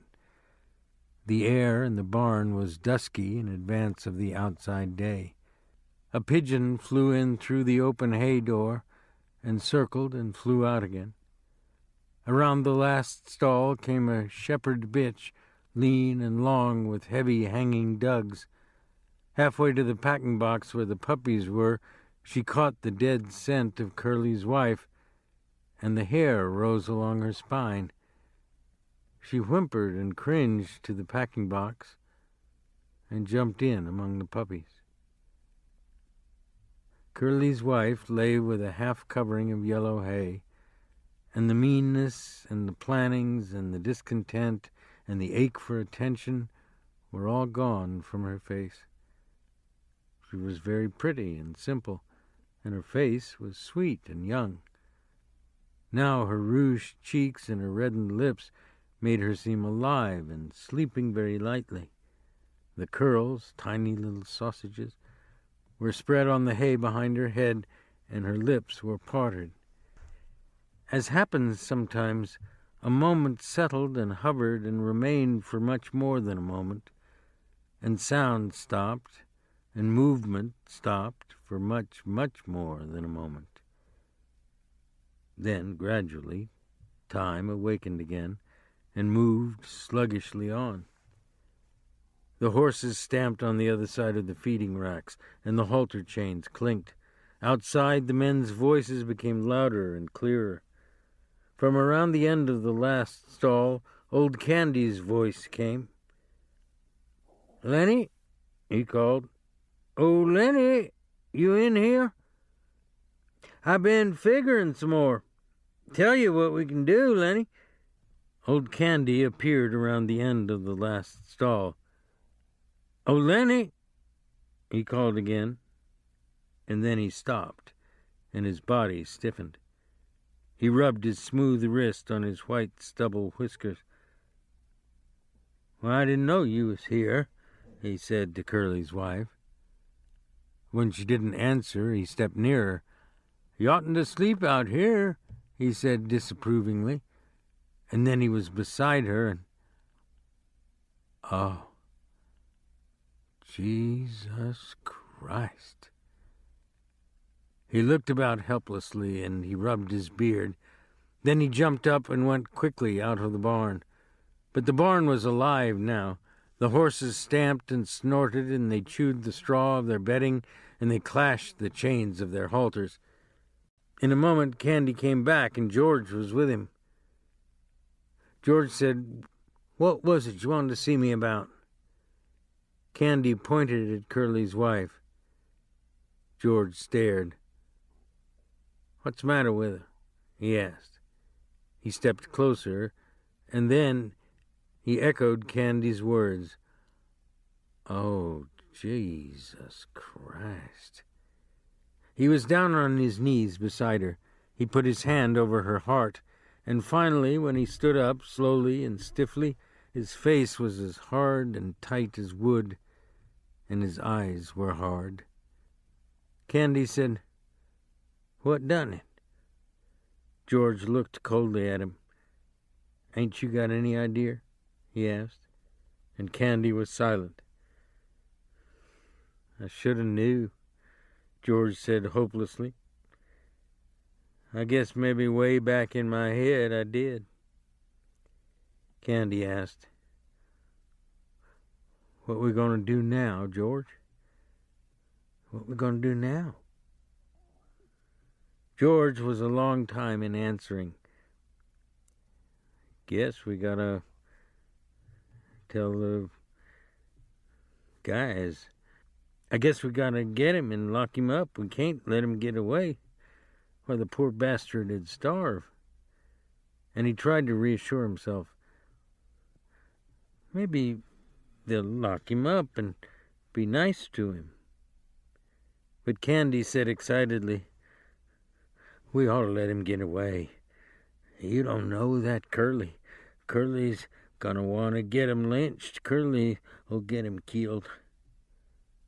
George watched Candy's lips. "Yeah," he said at last, "that's right, Curly will. And the other guys will." And he looked back at Curly's wife. Now Candy spoke his greatest fear. "You and me can get that little place, can't we, George? You and me can go there and live nice, can't we, George? Can't we?" Before George answered, Candy dropped his head and looked down at the hay. He knew. George said softly, "I think I knowed from the very first. I think I knowed we'd never do her. I used to like to hear about it so much. I got to thinking maybe we would."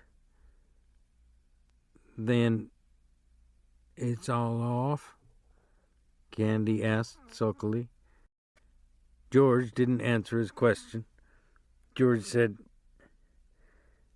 "I'll work my month, and I'll take my $50, and I'll stay all night in some lousy cat house.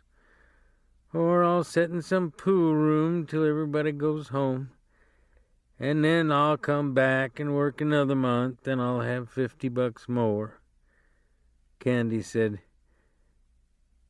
"He's such a nice fella. I didn't think he'd do nothing like this."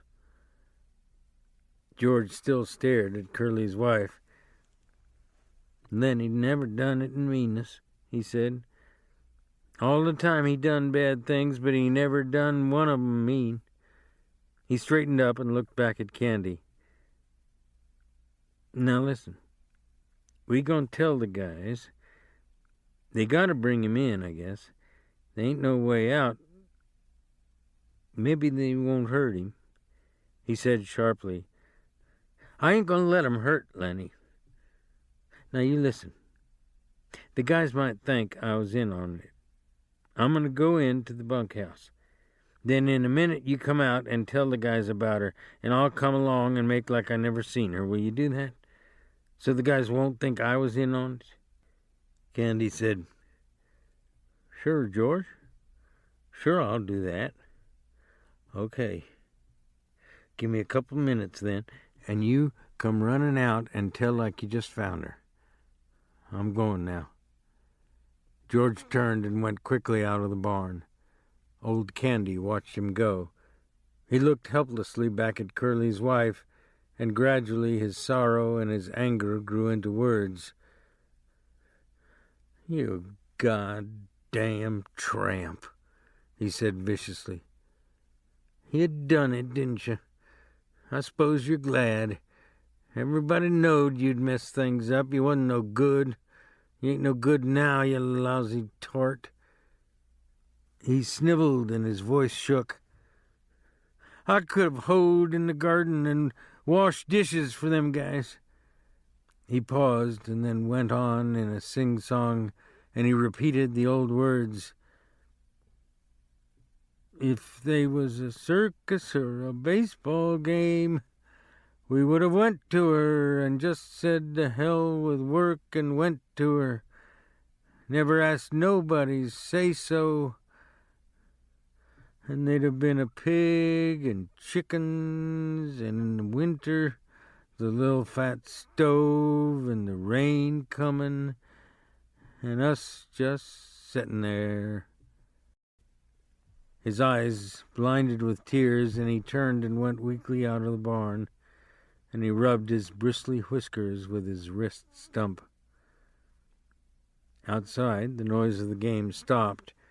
There was a rise of voices in question, a drum of running feet, and the men burst into the barn.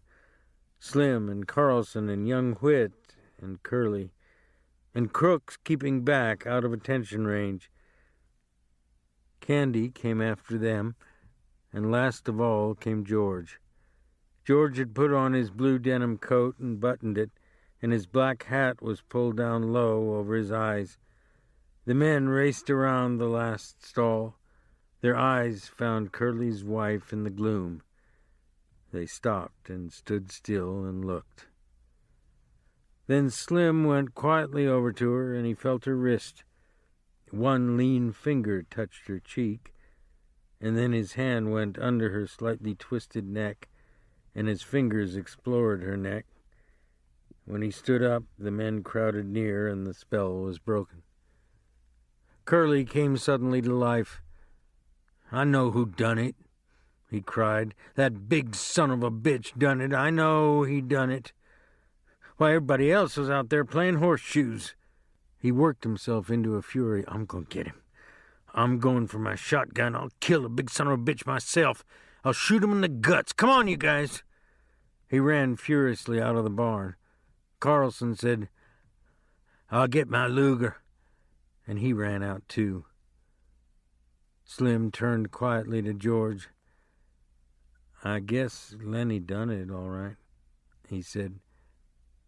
"Her neck's bust. Lenny could have did that." George didn't answer, but he nodded slowly. His hat was so far down on his forehead that his eyes were covered. Slim went on, "Maybe like that time in Weed you was telling about." Again, George nodded. Slim sighed. "Well, I guess we got to get him. Where you think he might have went?" It seemed to take George some time to free his words. "He would have went south," he said. "We come from north, so he would have went south." "I guess we got to get him," Slim repeated. George stepped close. "Couldn't we maybe bring him in and lock him up?" "He's nuts, Slim. He never done this to be mean." Slim nodded. "We might," he said. "If we could keep Curly in, we might.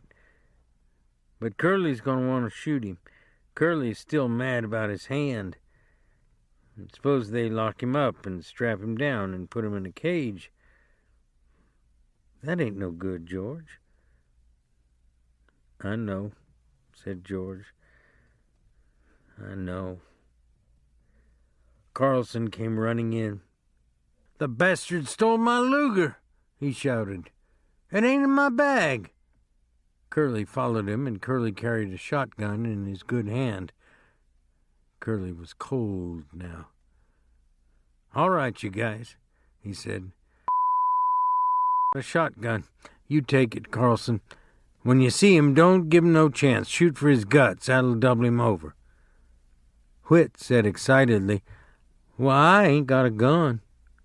Curly said, "You go in Soledad and get a cop.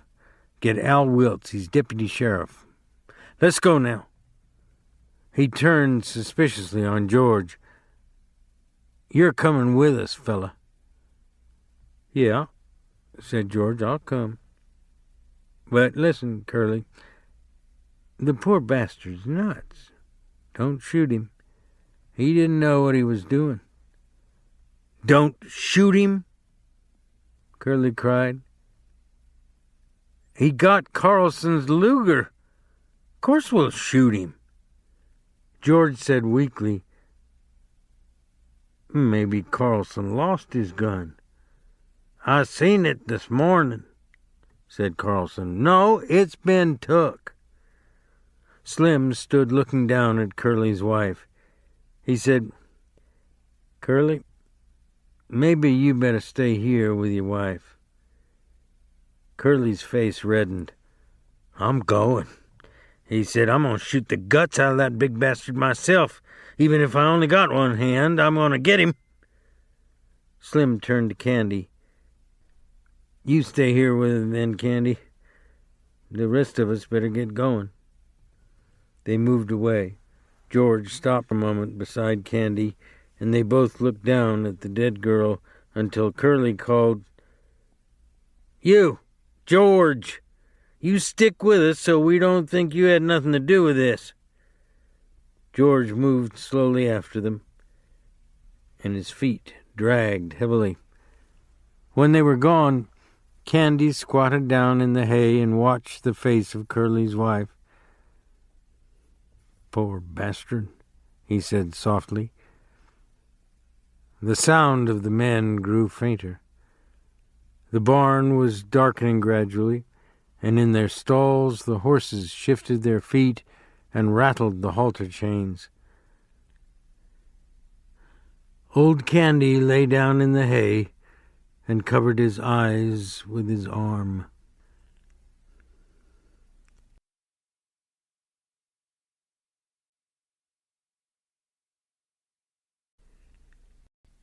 The deep green pool of the Salinas River was still in the late afternoon.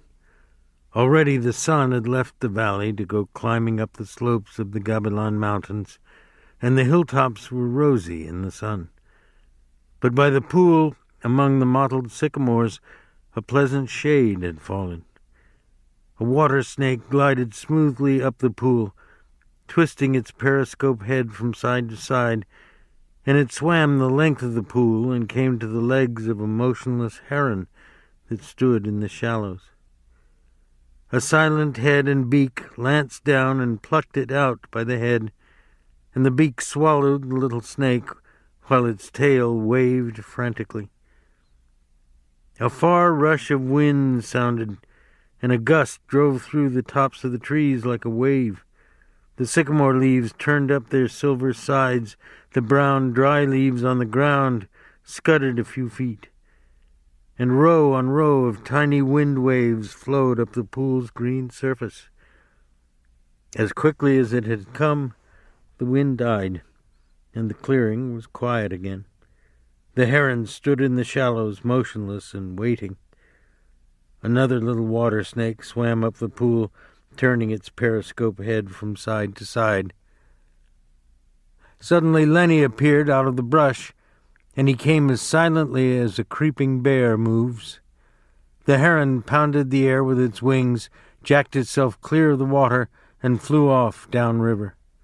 The little snake slid in among the reeds at the pool's side. Lenny came quietly to the pool's edge. He knelt down and drank, barely touching his lips to the water.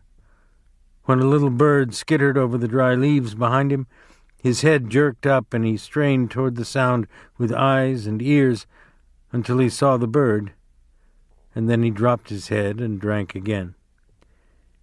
When he was finished, he sat down on the bank with his side to the pool so that he could watch the trail's entrance. He embraced his knees and laid his chin down on his knees.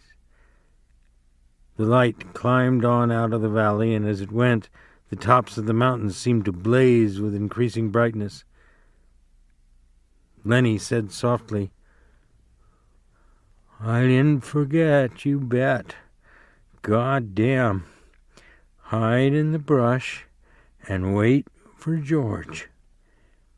He pulled his hat down low over his eyes. "George gonna give me hell," he said. "George gonna wish he was alone and not have me bothering him." He turned his head and looked at the bright mountain tops. "I can go right off there and find a cave," he said, and he continued sadly, "and never have no ketchup. But I won't care.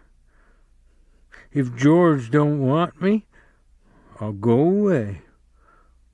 I'll go away. And then from out of Lenny's head there came a little fat old woman. She wore thick bullseye glasses, and she wore a huge gingham apron with pockets, and she was starched and clean. She stood in front of Lenny and put her hands on her hips, and she frowned disapprovingly at him. And when she spoke, it was in Lenny's voice. "I told ya, and I told ya," she said. "I told ya. Mind George, 'cause he's such a nice fella and good to you. But you don't never take no care. You do bad things." And Lenny answered her, "I tried, Aunt Clara, ma'am. I tried and tried. I couldn't help it." "You never give a thought to George," she went on in Lenny's voice. "He been doing nice things for you all the time. When he got a piece of pie, you always got half, or more'n half, and if there was any ketchup, why, he'd give it all to you." "I know," said Lenny miserably. "I tried, Aunt Clara, ma'am. I tried and tried." She interrupted him.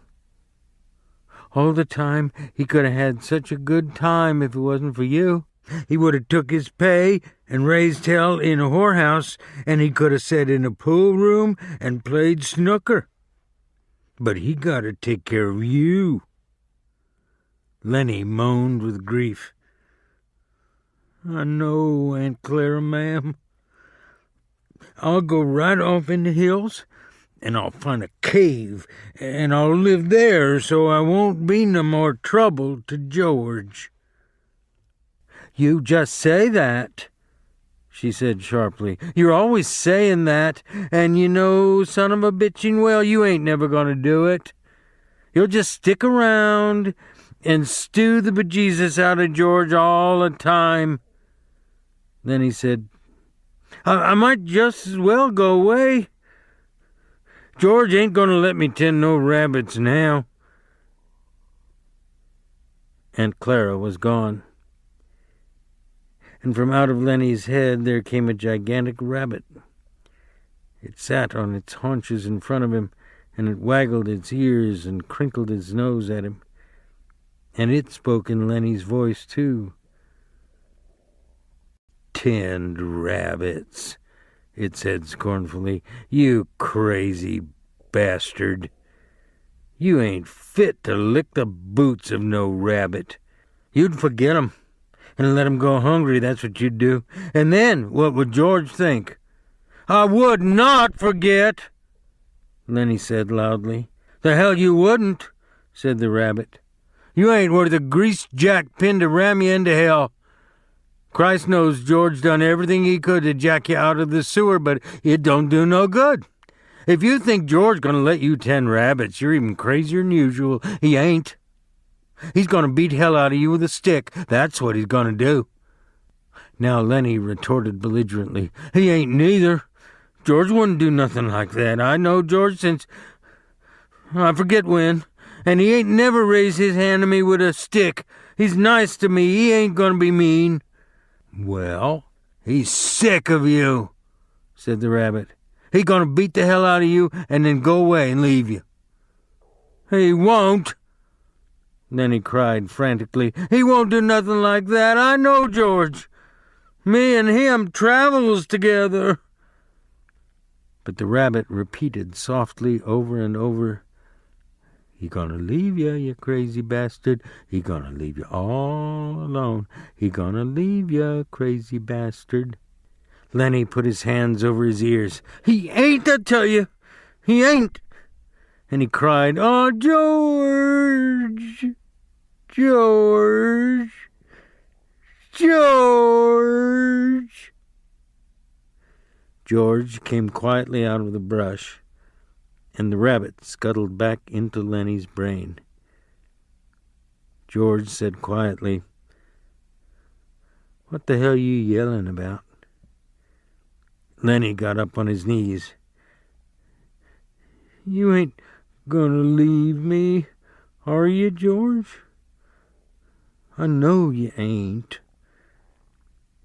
George came stiffly near and sat down beside him. "No." "I knowed it," Lenny cried. "You ain't that kind." George was silent. Then he said, "George?" "Yeah?" "I done another bad thing." "It don't make no difference," George said, and he fell silent again. Only the topmost ridges were in the sun now. The shadow in the valley was blue and soft. From the distance came the sound of men shouting to one another. George turned his head and listened to the shouts. Lenny said, "George?" "Yeah?" "Ain't you gonna give me hell?" "Give you hell?" "Sure. Like you always done before. Like if I didn't have you, I'd take my $50. Jesus Christ, Lenny. You can't remember nothing that happens. But you remember every word I say." "Well, ain't you gonna say it?" George shook himself. He said woodenly, "If I was alone, I could live so easy." His voice was monotonous, had no emphasis. "I could get a job and not have no mess." He stopped. "Go on," said Lenny. "And when the end of the month come?" "And when the end of the month come, I could take my $50 and go to a cat house." He stopped again.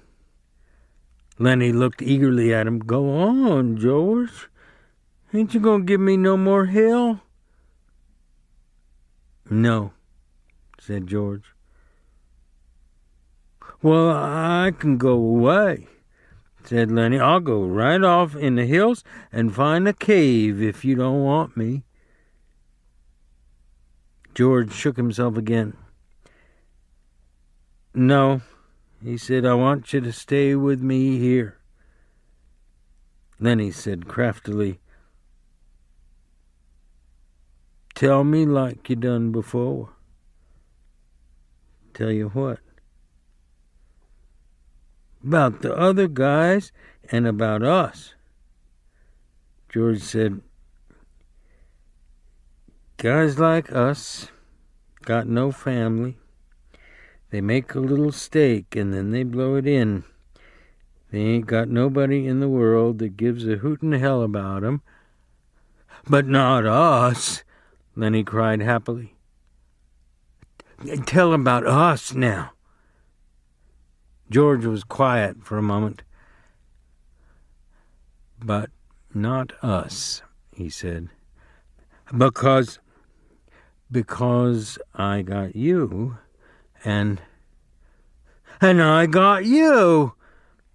We got each other, that's what, that gives a hoot in hell about us," Lenny cried in triumph. The little evening breeze blew over the clearing, and the leaves rustled and the wind waves flowed up the green pool. And the shouts of men sounded again, this time much closer than before. George took off his hat. He said shakily, "Take off your hat, Lenny. The air feels fine." Lenny removed his hat dutifully and laid it on the ground in front of him. The shadow in the valley was bluer, and the evening came fast. On the wind, the sound of crashing in the brush came to them. Lenny said, "Tell how it's gonna be." George had been listening to the distant sounds. For a moment he was businesslike. "Look across the river, Lenny, and I'll tell you so you can almost see it." Lenny turned his head and looked off across the pool and up the darkening slopes of the Gabilones. "We gonna get a little place," George began. He reached in his side pocket and brought out Carlson's Luger. He snapped off the safety, and the hand and gun lay on the ground behind Lenny's back. He looked at the back of Lenny's head, at the place where the spine and skull were joined. A man's voice called from up the river, and another man answered. "Go on," said Lenny. George raised the gun, and his hand shook, and he dropped his hand to the ground again. "Go on," said Lenny. "How's it gonna be? We gonna get a little place." "We'll have a cow," said George, "and we'll have maybe a pig and chickens.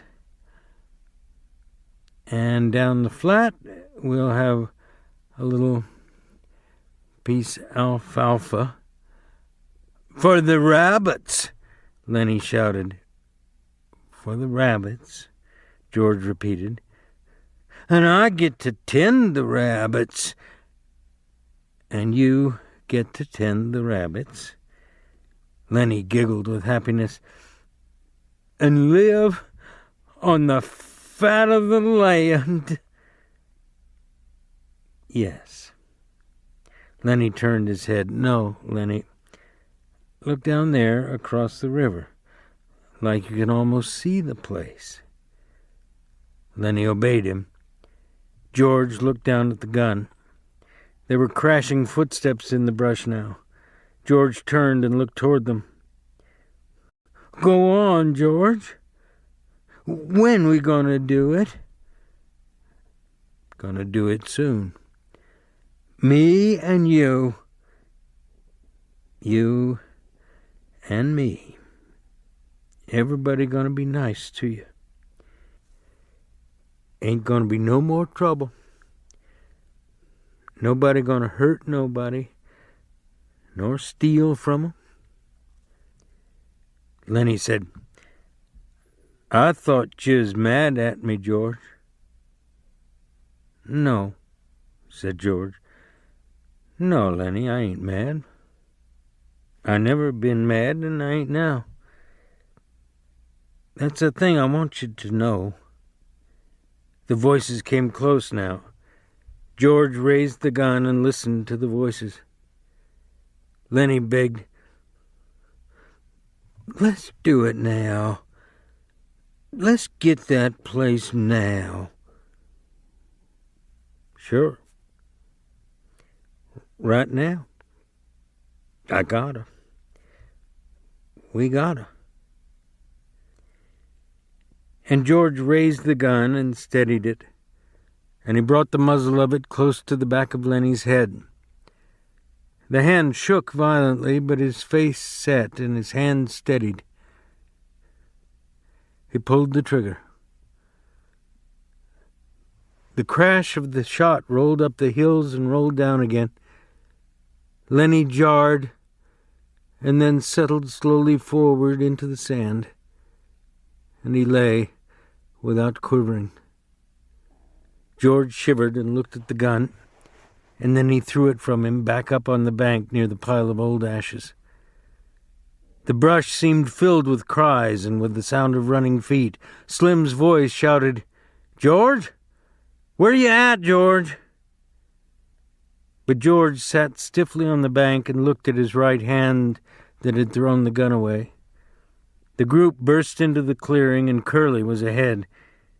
He saw Lenny lying on the sand. "Got him, by God!" He went over and looked down at Lenny, and then he looked back at George. "Right in the back of the head," he said softly. Slim came directly to George and sat down beside him, sat very close to him. Never you mind, said Slim.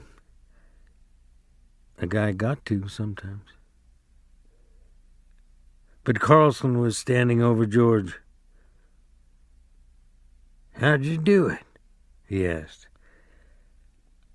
I just done it, George said tiredly. Did he have my gun? Yeah, he had your gun. And you got it away from him and you took it and you killed him? Yeah, that's how. George's voice was almost a whisper. He looked steadily at his right hand that had held the gun. Slim twitched George's elbow. Come on, George. Me and you will go in and get a drink.